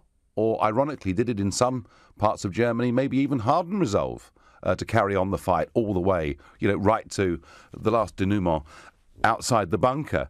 I guess the one argument you could put is that 2 nuclear bombs did lead to a Japanese surrender, but they also knew that following those bombs were going to be hundreds of thousands of battle-trained American troops landing on the shore. And in Vietnam, and I know Americans hate to be reminded of Vietnam, but the carpet bombing by the B-52s actually lowered the surface of the ground by 6 feet over vast areas, and yet the Viet Cong were down in their tunnels, and it certainly didn't win them the war in Vietnam. I think there is a way that ISIS can be taken on, but I don't think it's just bombing alone. And I wonder, do you think that Trump perhaps, given 2 different attacks within the space of a week, is he beginning to look a bit like a warmonger? Interesting. Zach in Greenwich, is he doing the right thing here? Nigel, I commend you for taking this line and not being ridiculous. And I'm sure there's going to be people coming on, oh, yeah, it's okay, it's okay. The thing is, the problem I have, Nigel, is that when ISIS, for example, and again, I don't condone their behaviour either, but... Good. When of course, when ISIS come and turn around, let's say, Mr. Trump, he done this big bomb. I wonder how many women and children died in that bomb. The thing is, if ISIS now come and turn, look, they killed our women and children, let's come around and go and kill their women and children. Well, it's tit for tat, isn't it? You can't say if you have to condemn both sides, and whoever condones one side, therefore they have to condone the other side as well. Do you see what I'm saying? Well, to a large extent, the big bombing build-up that happened in this country under Churchill as Prime Minister was seen as revenge for Coventry. In Coventry, this raid had happened. About, I think, 600 people were actually killed in the raid, 1,500 wounded in the raid, and the feeling was, as Bomber Command was built under Harris, that this was us hitting back, and that was the right thing to do. And, I'm not sure quite how many hundreds of thousands of women and children died in that, but something like 600,000 Germans were killed. So, war, Zach, does bring out tit-for-tat behaviour, and I'm not condoning it at all. But I just wonder, we've spent a lot of years in Afghanistan, haven't we? The Americans, the British, a lot of blood and treasure, which effectively got us nowhere. And now we're dropping bombs on a cave system. On its own, Zach, I can't see it working. What annoys me the most is we've got all these problems in this country, okay? All these problems. And bombs they're not cheap, man. Do you know what I mean? Like, they are not cheap. If bombers, fighter jets, the fuel for them, the tanks, the human life, it's not cheap. No. And the fact that we've got food banks and all the rest of it in this country, and people can't, NHS waiting lists are, to the sky, and maybe not this country, but for example Trump, and they got the similar problems in America, which was the reason why he came into power. Well, America first, of course, was his biggest pitch of all, Zach, wasn't it? That we're going to put the interests of American people and American businesses first. Yeah, no, I get that. Right. And they're spending all this money on this £21,000 bomb. It's crazy. It doesn't make sense to me. Zach, thank you. Zach says it's crazy and it's not going to work and it will kill innocent women and children. It was noticeable that Sean Spicer said they'd done their best to avoid collateral damage to people who were not ISIS, but it's very difficult, isn't it, in any war situation to guarantee anything like that. Simon in Hornchurch, is he right to have done this? And can we beat ISIS by dropping bombs? All right, Mr. Farage. Well, you've alluded to the point that I was just making to your researcher on the phone, which is that, we went in years ago, ourselves and the Americans. The Americans, quite rightly, in my opinion, were taking revenge for 9/11. That was fair enough. Yes. We then got all the propaganda about nation building. The British have lost hundreds of soldiers there, the Americans even more. I assume this bomb was dropped because there's a threat to American troops that are still there. They've had to re-escalate their involvement there. after all these years, it hasn't changed anything. Then, of course, he's now changed his America First policy, where he's now interfering in Syrian internal affairs. The short answer is no, I don't agree with it. I don't see where it's getting even the United States or as an extension the United Kingdom. I don't see how it protects us here in our homeland, and just destabilising other countries. And as your previous caller sort of alluded to, upsetting the locals and just generating further hostility. You know, instead of upholding the government of Afghanistan, which clearly isn't popular, whichever alternative it is, we should pull out. They should pull out their American troops in there and let Afghanistan get on with it, and worry about protecting their own country, the United States. Simon, thank you. Both Zach and Simon firmly of the view that it's the wrong thing to do. All it will do is further antagonise people against America and, by almost by definition, the United Kingdom as well. Let me know your view. Is this the right thing to have done? Can we beat ISIS by dropping bombs, albeit very, very big ones? Get involved in this, please. Call me on 0345 6060 973. Text me at 84850. You can tweet me on @LBC, not forgetting the hashtag Farage and LBC, and you can watch the show live on LBC's Facebook page right now. Daniel in Holland Park, was this the right thing to do? No, it certainly wasn't. And I just want to say that I just feel like this whole thing, everything is just based on white supremacy. White supremacy? Yeah, it's something we don't talk about, but it's something I think we need to talk about. It's definitely a topic, and I know everyone shies away from it, but, what have the Afghanistanis, what have they done? What has the Middle East done?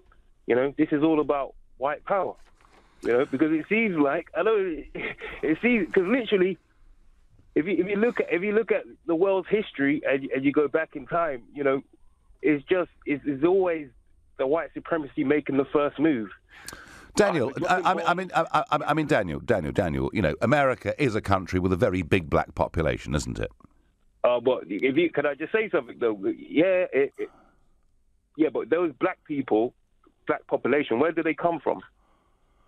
Well, they come from all over the world, as indeed do the white population in America. We was taken and captured, shackled, and brought over to America as slaves. That's how we first was there. That's bottom line. Well, and Daniel, there could be people that argue that the Irish population in America are there because the Brits treated them badly and all the rest of it. I don't know that helps. So are you seriously telling me, Daniel, that you think what Trump has done today is an act of a white supremacist? Oh, definitely. He is one. Okay, Daniel. No, I don't at all. But Daniel, I take your point. I hear what you have to say. Thank you.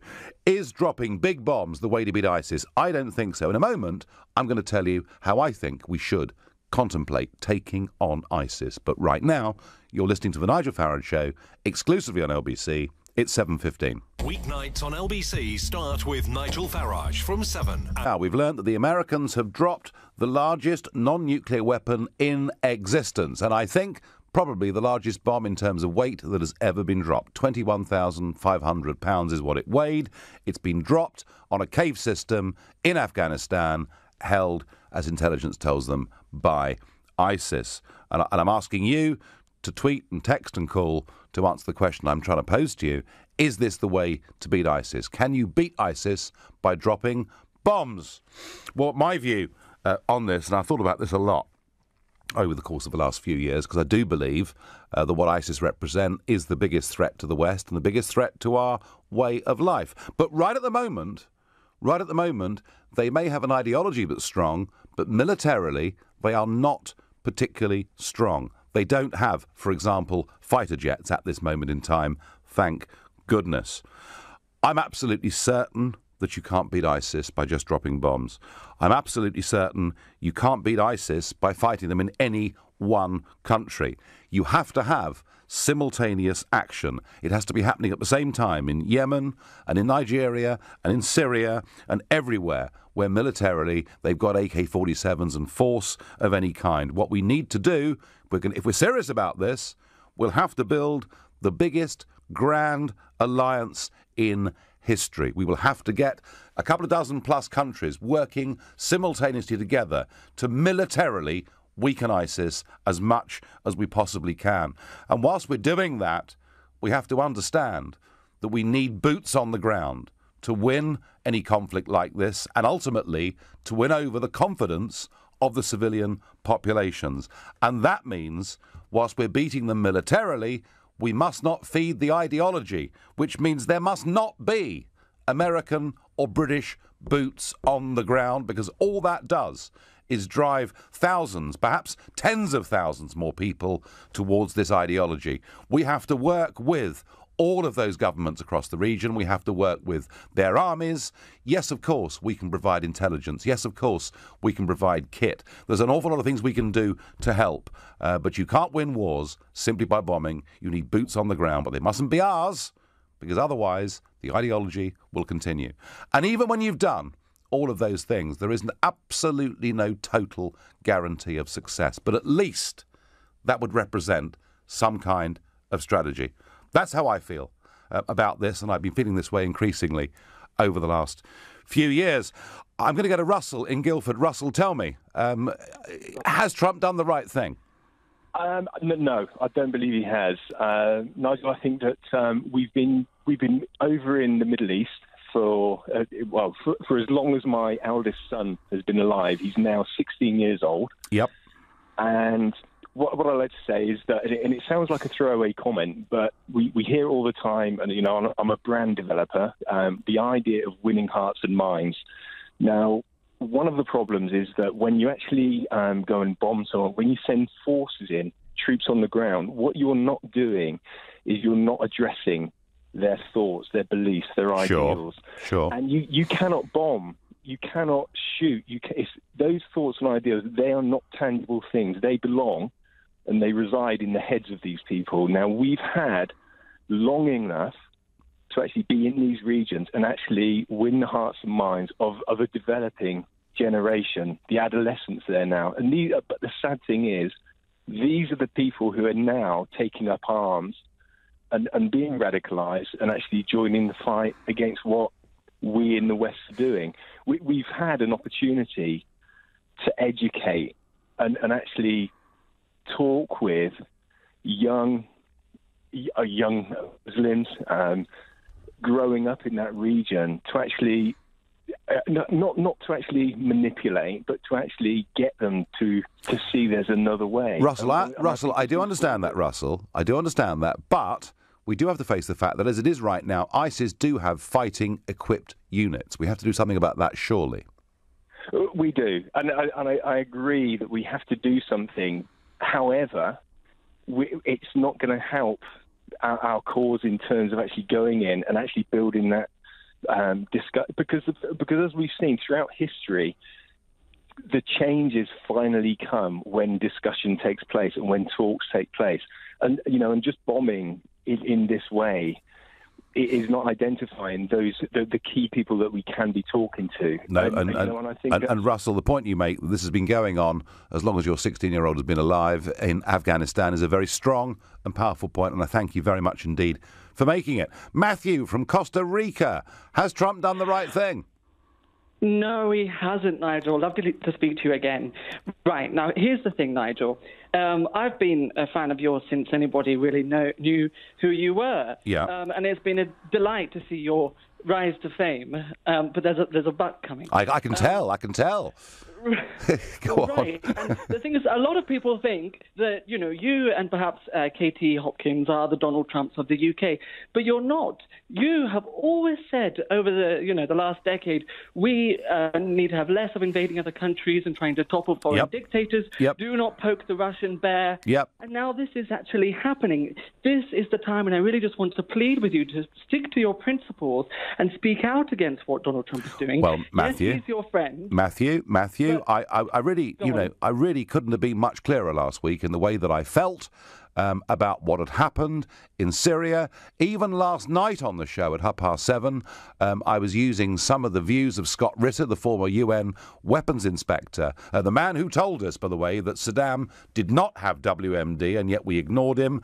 And he was telling us that he felt that the likelihood was actually that a bomb had been dropped on an ISIS dump that held chemical weapons. So I think if you look at what I've been saying, Matthew, over the course of the last week, I've been really very, very worried indeed. It is harder for me to condemn today's bomb, because he did actually make it pretty clear in that speech in Iowa, which we'll play again in a minute, what he was going to do. But Matthew, equally, one second, equally, Matthew, I've also just said in the last few minutes that you can't beat ISIS by just dropping bombs. So I think I'm being pretty clear.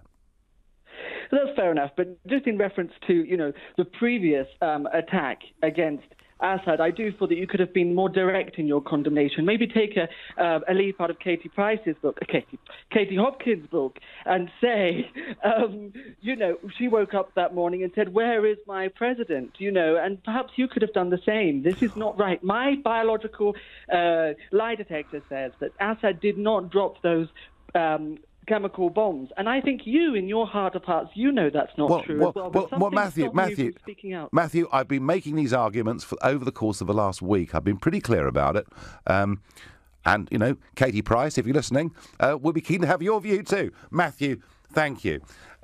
Ricky from Grove Park asks me, Nigel, can we beat ISIS without America and the UK? Well, I think I've laid that out, Ricky, that we can be very, very useful, but if it's just us going into other people's countries, whatever we do militarily, we probably will continue to foster the ideology. Hi, Nigel. Did Trump drop this bomb to show North Korea America's firepower? Terry in Milton Keynes. Terry, that's a very, very thoughtful point indeed. And I get one here. Nigel's appeasement attitude is surprising.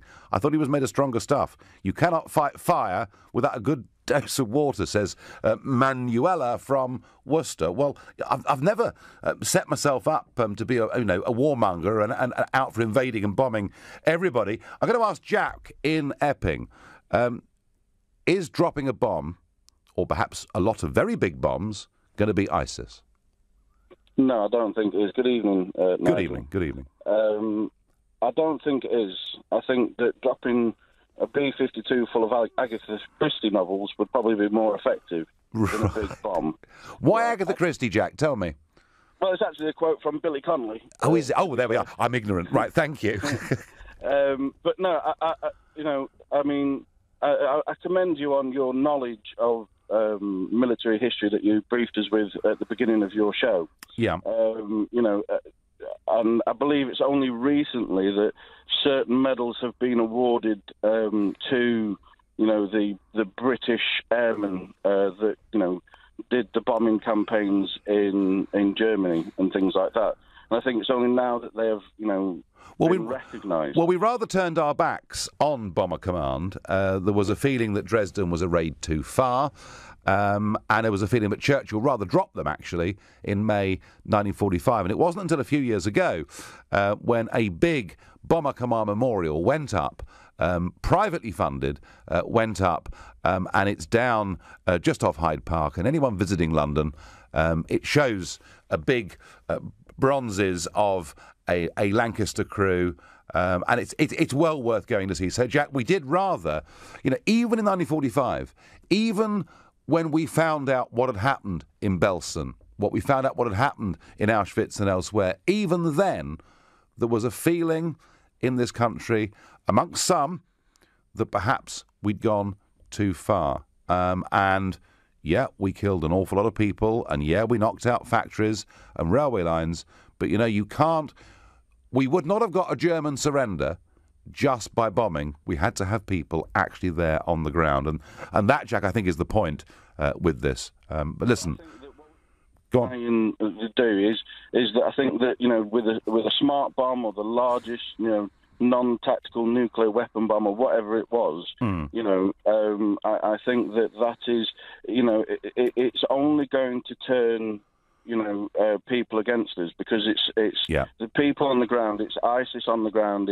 Or formerly in that region, probably the Taliban. And saying to civilians that are being killed by bombs, look at what they're doing to us. Jack, I get it. I understand it. Crystal on Facebook messages says the mother of all bombs was dropped after Afghanistan was already destroyed. Where's the logic? Well, I guess the logic, Crystal, is that they were holed up in these caves. Ian says there is no talking with terrorists. Nobody can change their minds. Maybe that's about the first comment I've really had tonight, suggesting that this is the right thing to do. Most of you don't think it is. More of this in a moment. Was he right to drop this bomb? Can we beat ISIS by bombing? You're listening to the Nigel Farage Show, exclusively on LBC. It's 7:30 and time for the news with Rupert Bartier. The United States has...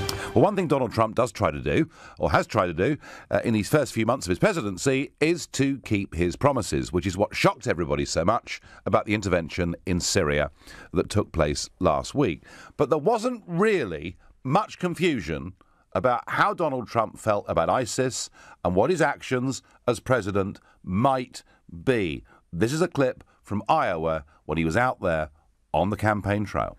ISIS is making a tremendous amount of money because they have certain oil camps, right? They have certain areas of oil that they took away. They have some in Syria, some in Iraq. I would bomb the out of them.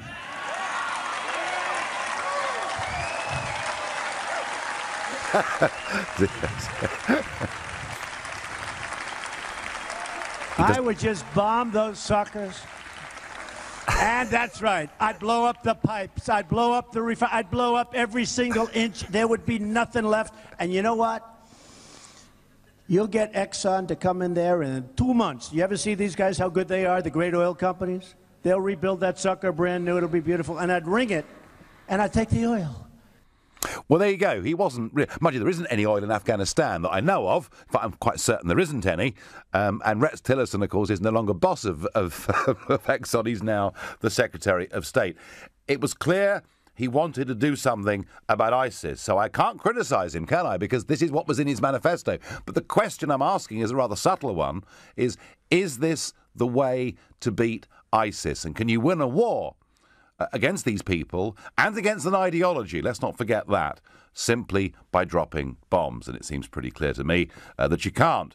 And I wonder whether some of you think that Trump now is in danger of looking like a warmonger. It's a question I'm asking you. Hi, Nigel. I wish I had the chance to write on the bomb.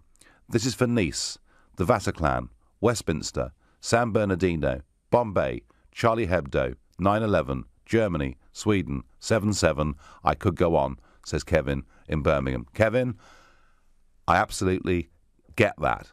And listen, I've been saying for a long, long time, in fact, for many, many years, this is the greatest threat we face to our way of life. And I do want us to do something about it, but I don't believe bombs alone are enough. On Twitter, I get dropping a couple of massive bombs in the right places is a start. ISIS has declared war on the West, whether we like it or not, and that's from LHT in London. I was a Trump supporter, but the way he is going, this is just going to get worse, and I fear that this is rapidly spiralling into a third world war, says James. I wonder what Vladimir in Belfast thinks about tonight's events.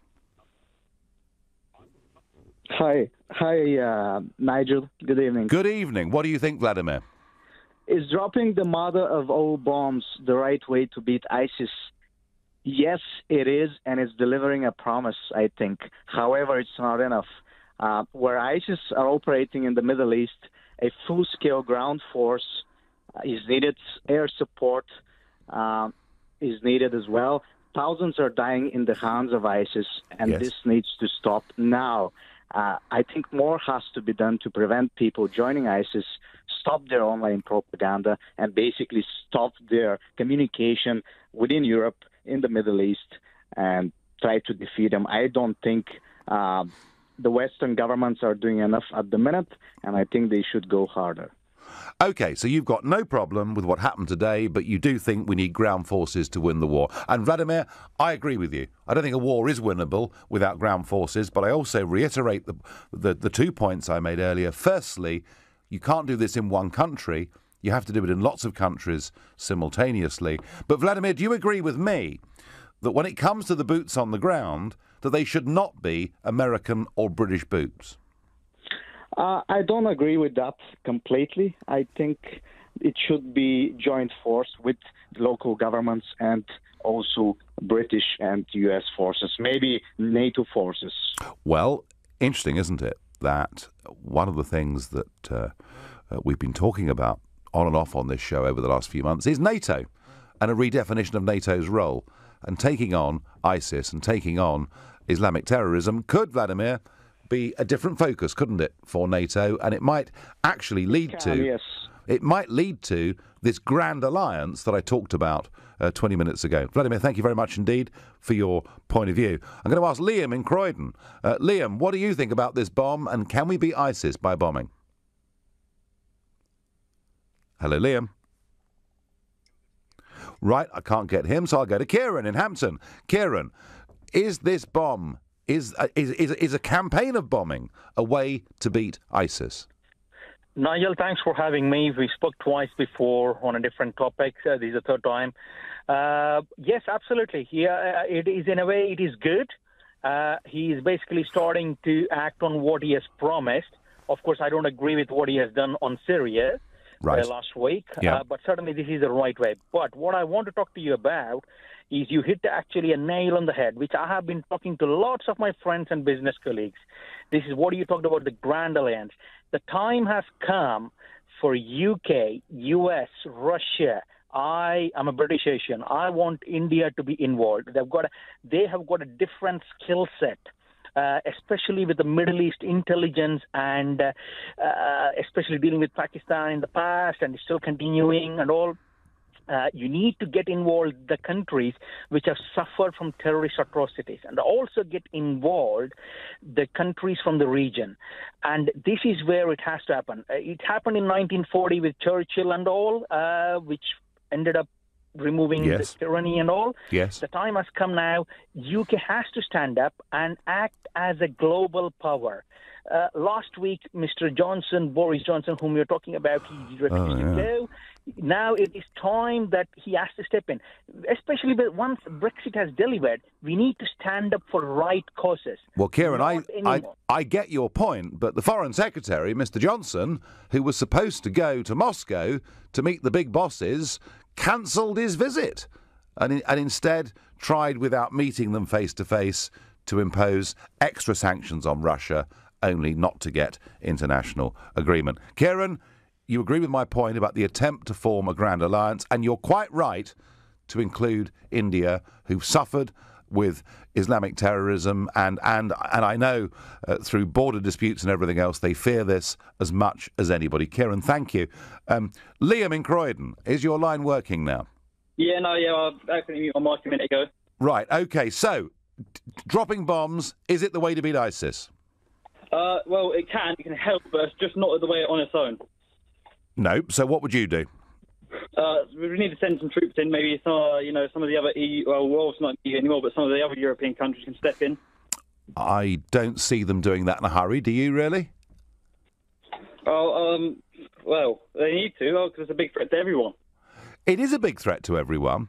But Liam, my worry is, and I'm, if this grand alliance was to be formed, and we were to provide intelligence and equipment and all sorts of things, that would be great. Fine, I'm with it.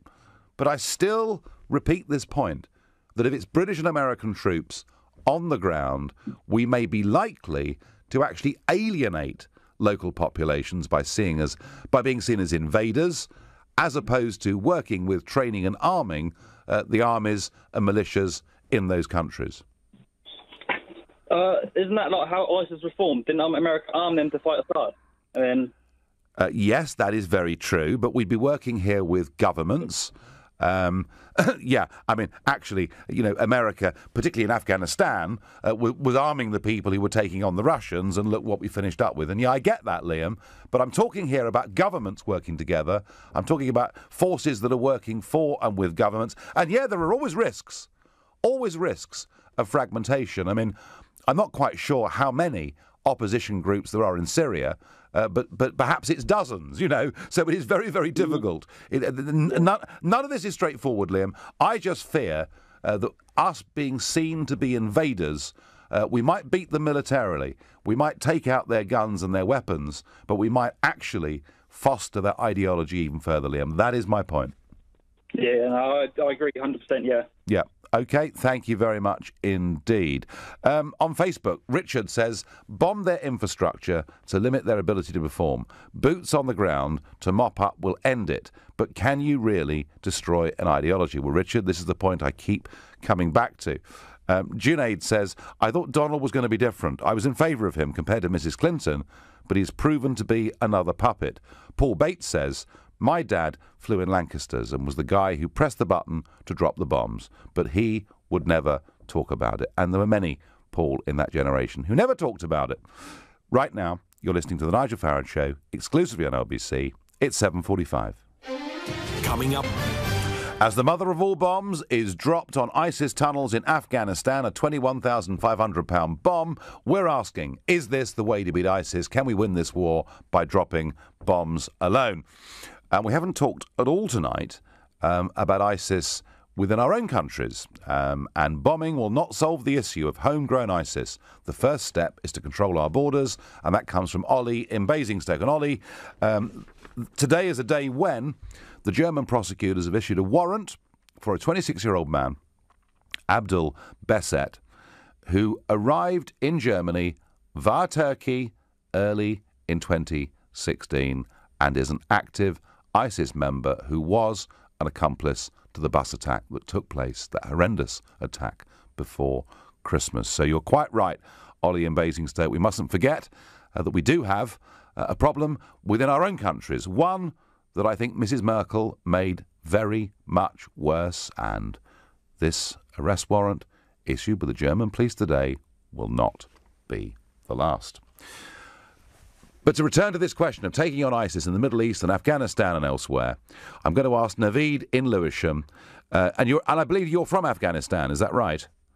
Yes, thank you for having me on your show, Mr. Nigel Farage. Not at all. Yes, I am from Afghanistan, and basically I disagree with having boots on the ground or bombing in Afghanistan. It's not going to help anything at all.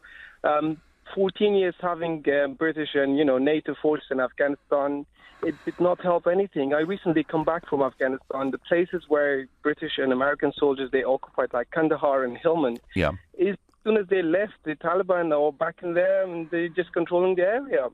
So it's nothing going to help, because after the Russia left, we had Mujahideen, and then after the Mujahideen, we had Taliban.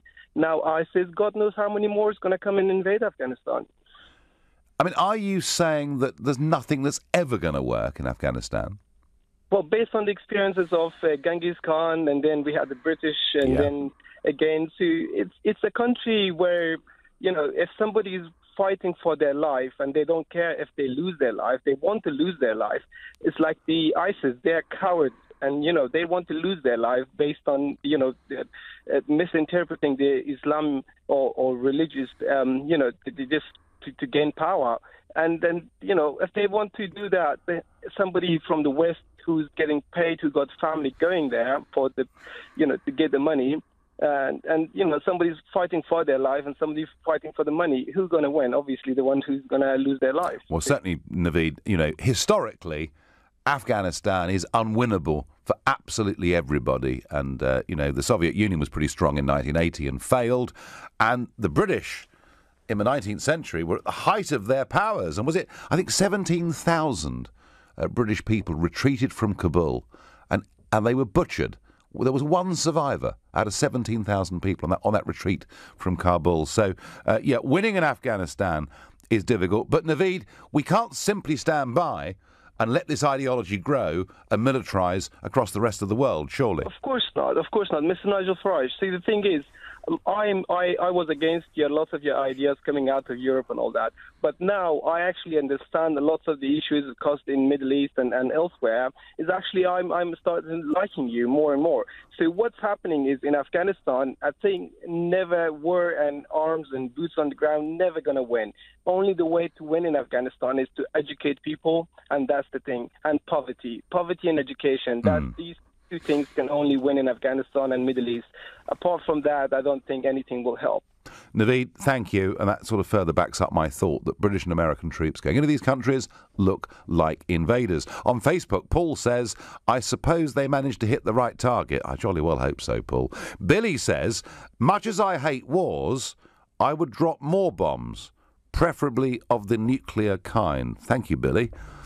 Frankie says, ISIS wouldn't exist if the UK-US didn't invade Iraq. Well, Frankie, I have to say, I have said this before, that I think our actions open the door to something even worse than Al-Qaeda and the things that went before it. I'm going to ask Andrew in Docklands. Andrew, tell me, can we beat ISIS by bombing? Is the idea of a grand alliance perhaps the way to go? No, absolutely we can't. And I listen to people like Congressman Ron Paul, and his son is a senator now, isn't he, Rand Paul? Yes. And he's been the wisest voice. Ron Paul has been the wisest voice through all of this conflict. You can't do anything, by bombing people. You just create more of the same problems. And of course, I feel actually very, very sorry for the people in the Middle East. We're on our fifth country that the West has destroyed out there. We've suffered the migrant flows. Of course, there's big corporations have made a lot of money. War is a great business. And I just think that, if you look at Vietnam, they bombed, goodness knows how many bombs they dropped down there. And, and it was like ants just regrouping around, once you throw a stone at their nest, it just bounced off them. And Afghanistan, all those places are so resilient. We have to cut ISIS off. Firstly, by stop interfering in those countries, let those people fight for what they believe in, and let them get the kind of government they deserve. Just as we are now, creating this revolution here, we're fighting to get the kind of and we must stop the money too, Andrew, mustn't we? We must stop the money. I mean, I've played that Trump clip, and Trump was talking about oil and money. We must try and stop that too. Andrew, thank you. I must move on. I've got others that want to call. Hamid in Wembley. Good evening. Good evening, Nigel. Thank you for having me on your show. Not at all. I am from Afghanistan myself, and I would like to say that ISIS stands for an Islamic State of Iraq and Sham, which is Syria. Yes. It has no grounds in Afghanistan. The people of Afghanistan have rejected ISIS and their ideology. Afghans are not Wahhabis. We have rejected them long time ago. I would like to point out that this is the rebranding of Taliban, and it's been done by Pakistan because you answer part of the question yourself. You said that Afghanistan is a poor country. We don't have any oil. So ISIS cannot sustain itself unless they get help from their neighboring countries, which they are getting from Pakistan. Pakistan is supporting them. And let me remind you that Ayman al-Zawahiri is in Pakistan, Al-Qaeda's current leader. Osama bin Laden was found in Pakistan, and every other terrorist in the region is sheltered in Pakistan because Pakistan used terrorism as a foreign policy to achieve its objectives, especially in Afghanistan. And yes, once again, ISIS is not in Afghanistan. They come and go. They come and attack, and then they go. So if you're bombing Afghanistan, you're going to have a lot of people revolting against the American presence, against the American and British troops. Afghans are pro-democracy, and we have proved that in the last election. Even 90-year-old women went to cast their votes. We are pro-democracy. We have rejected the Wahhabi ideology. Well, that's a lot of the fact that you're rejecting ISIS wholesale is good news. Thank you, Hamid. And I've got some up-to-date news. This is President Trump a few minutes ago. Another successful job. We're very, very proud of our military. Just like we're proud of the folks in this room, we are so proud of our military, and it was another successful event. Did you authorize it, sir? Everybody knows exactly what happened. And what I do is I authorize my military. We have the greatest military in the world, and they've done a job as usual. So we have given them total authorization, and that's what they're doing. And frankly, that's why they've been so successful lately. If you look at what's happened over the last 8 weeks and compare really to what's happened over the last 8 years, you'll see there's a tremendous difference. So we have incredible leaders in the military, and we have incredible military, and we are very proud of them. And this was another very, very successful mission. That was President Trump, and I've got a tweet in from William R. Buckley, a very well-known American current affairs commentator. Nigel, listen to me. Trump knows what he's doing. He always starts by hitting first and makes friends later. He is hitting first. Interesting. William, I haven't criticised him for what he's done today. What I have said is a more nuanced response, that you can't win, you can't beat ISIS just by fighting them on your own. You have to fight them across a whole range of countries. You have to win the war on the ground, not just in the air. And there is an argument that we could do with a real attempt to form a grand alliance of all the countries that want to share our values and defeat this awful, terrible, cancerous new form of terrorism. Well, it's the Easter break coming up, and today is the day of the Last Supper, and I thought that former Archbishop Carey this morning, I thought what he said in his article in the Daily Telegraph was fascinating. Now, I say this because I, in 2013, was the first party leader in the United Kingdom to say that I thought we should take some Syrian refugees into our country, and I particularly thought we should take some Christian Syrian refugees into our country. I said it because that if you look at the 1951 Geneva Convention, the definition of a refugee is somebody who, because of their race or religion, fears persecution or worse. I was condemned by Mr. Juncker and told that religion had nothing to do with it. The British government, frankly, were no better. They say everyone must be treated equally. And it's very interesting what the Archbishop says. He says, effectively, only 1% of those that have come as refugees, that's 51 of them, to this country, are Christian, that effectively we are discriminating against them. And he says that within the UK, there is a phobia about any perceived anti-Islamic bias. And because of that, we're rewriting the rules of history. We're throwing the Geneva Convention out of the window. And he does use the word genocide. He says the Christians are undergoing genocide. So I want to wish you all a happy Easter, but share a thought for the Christians in Iraq and Syria. You've been listening to The Nigel Farage Show on LBC. I'm back on Tuesday evening from 7. Coming up at 10, it's Ian Collins. But up next, it's Clive Bull. Thank you, Nigel. So, yes, we'll continue this conversation. The US has dropped its largest ever non-nuclear bomb on Afghanistan.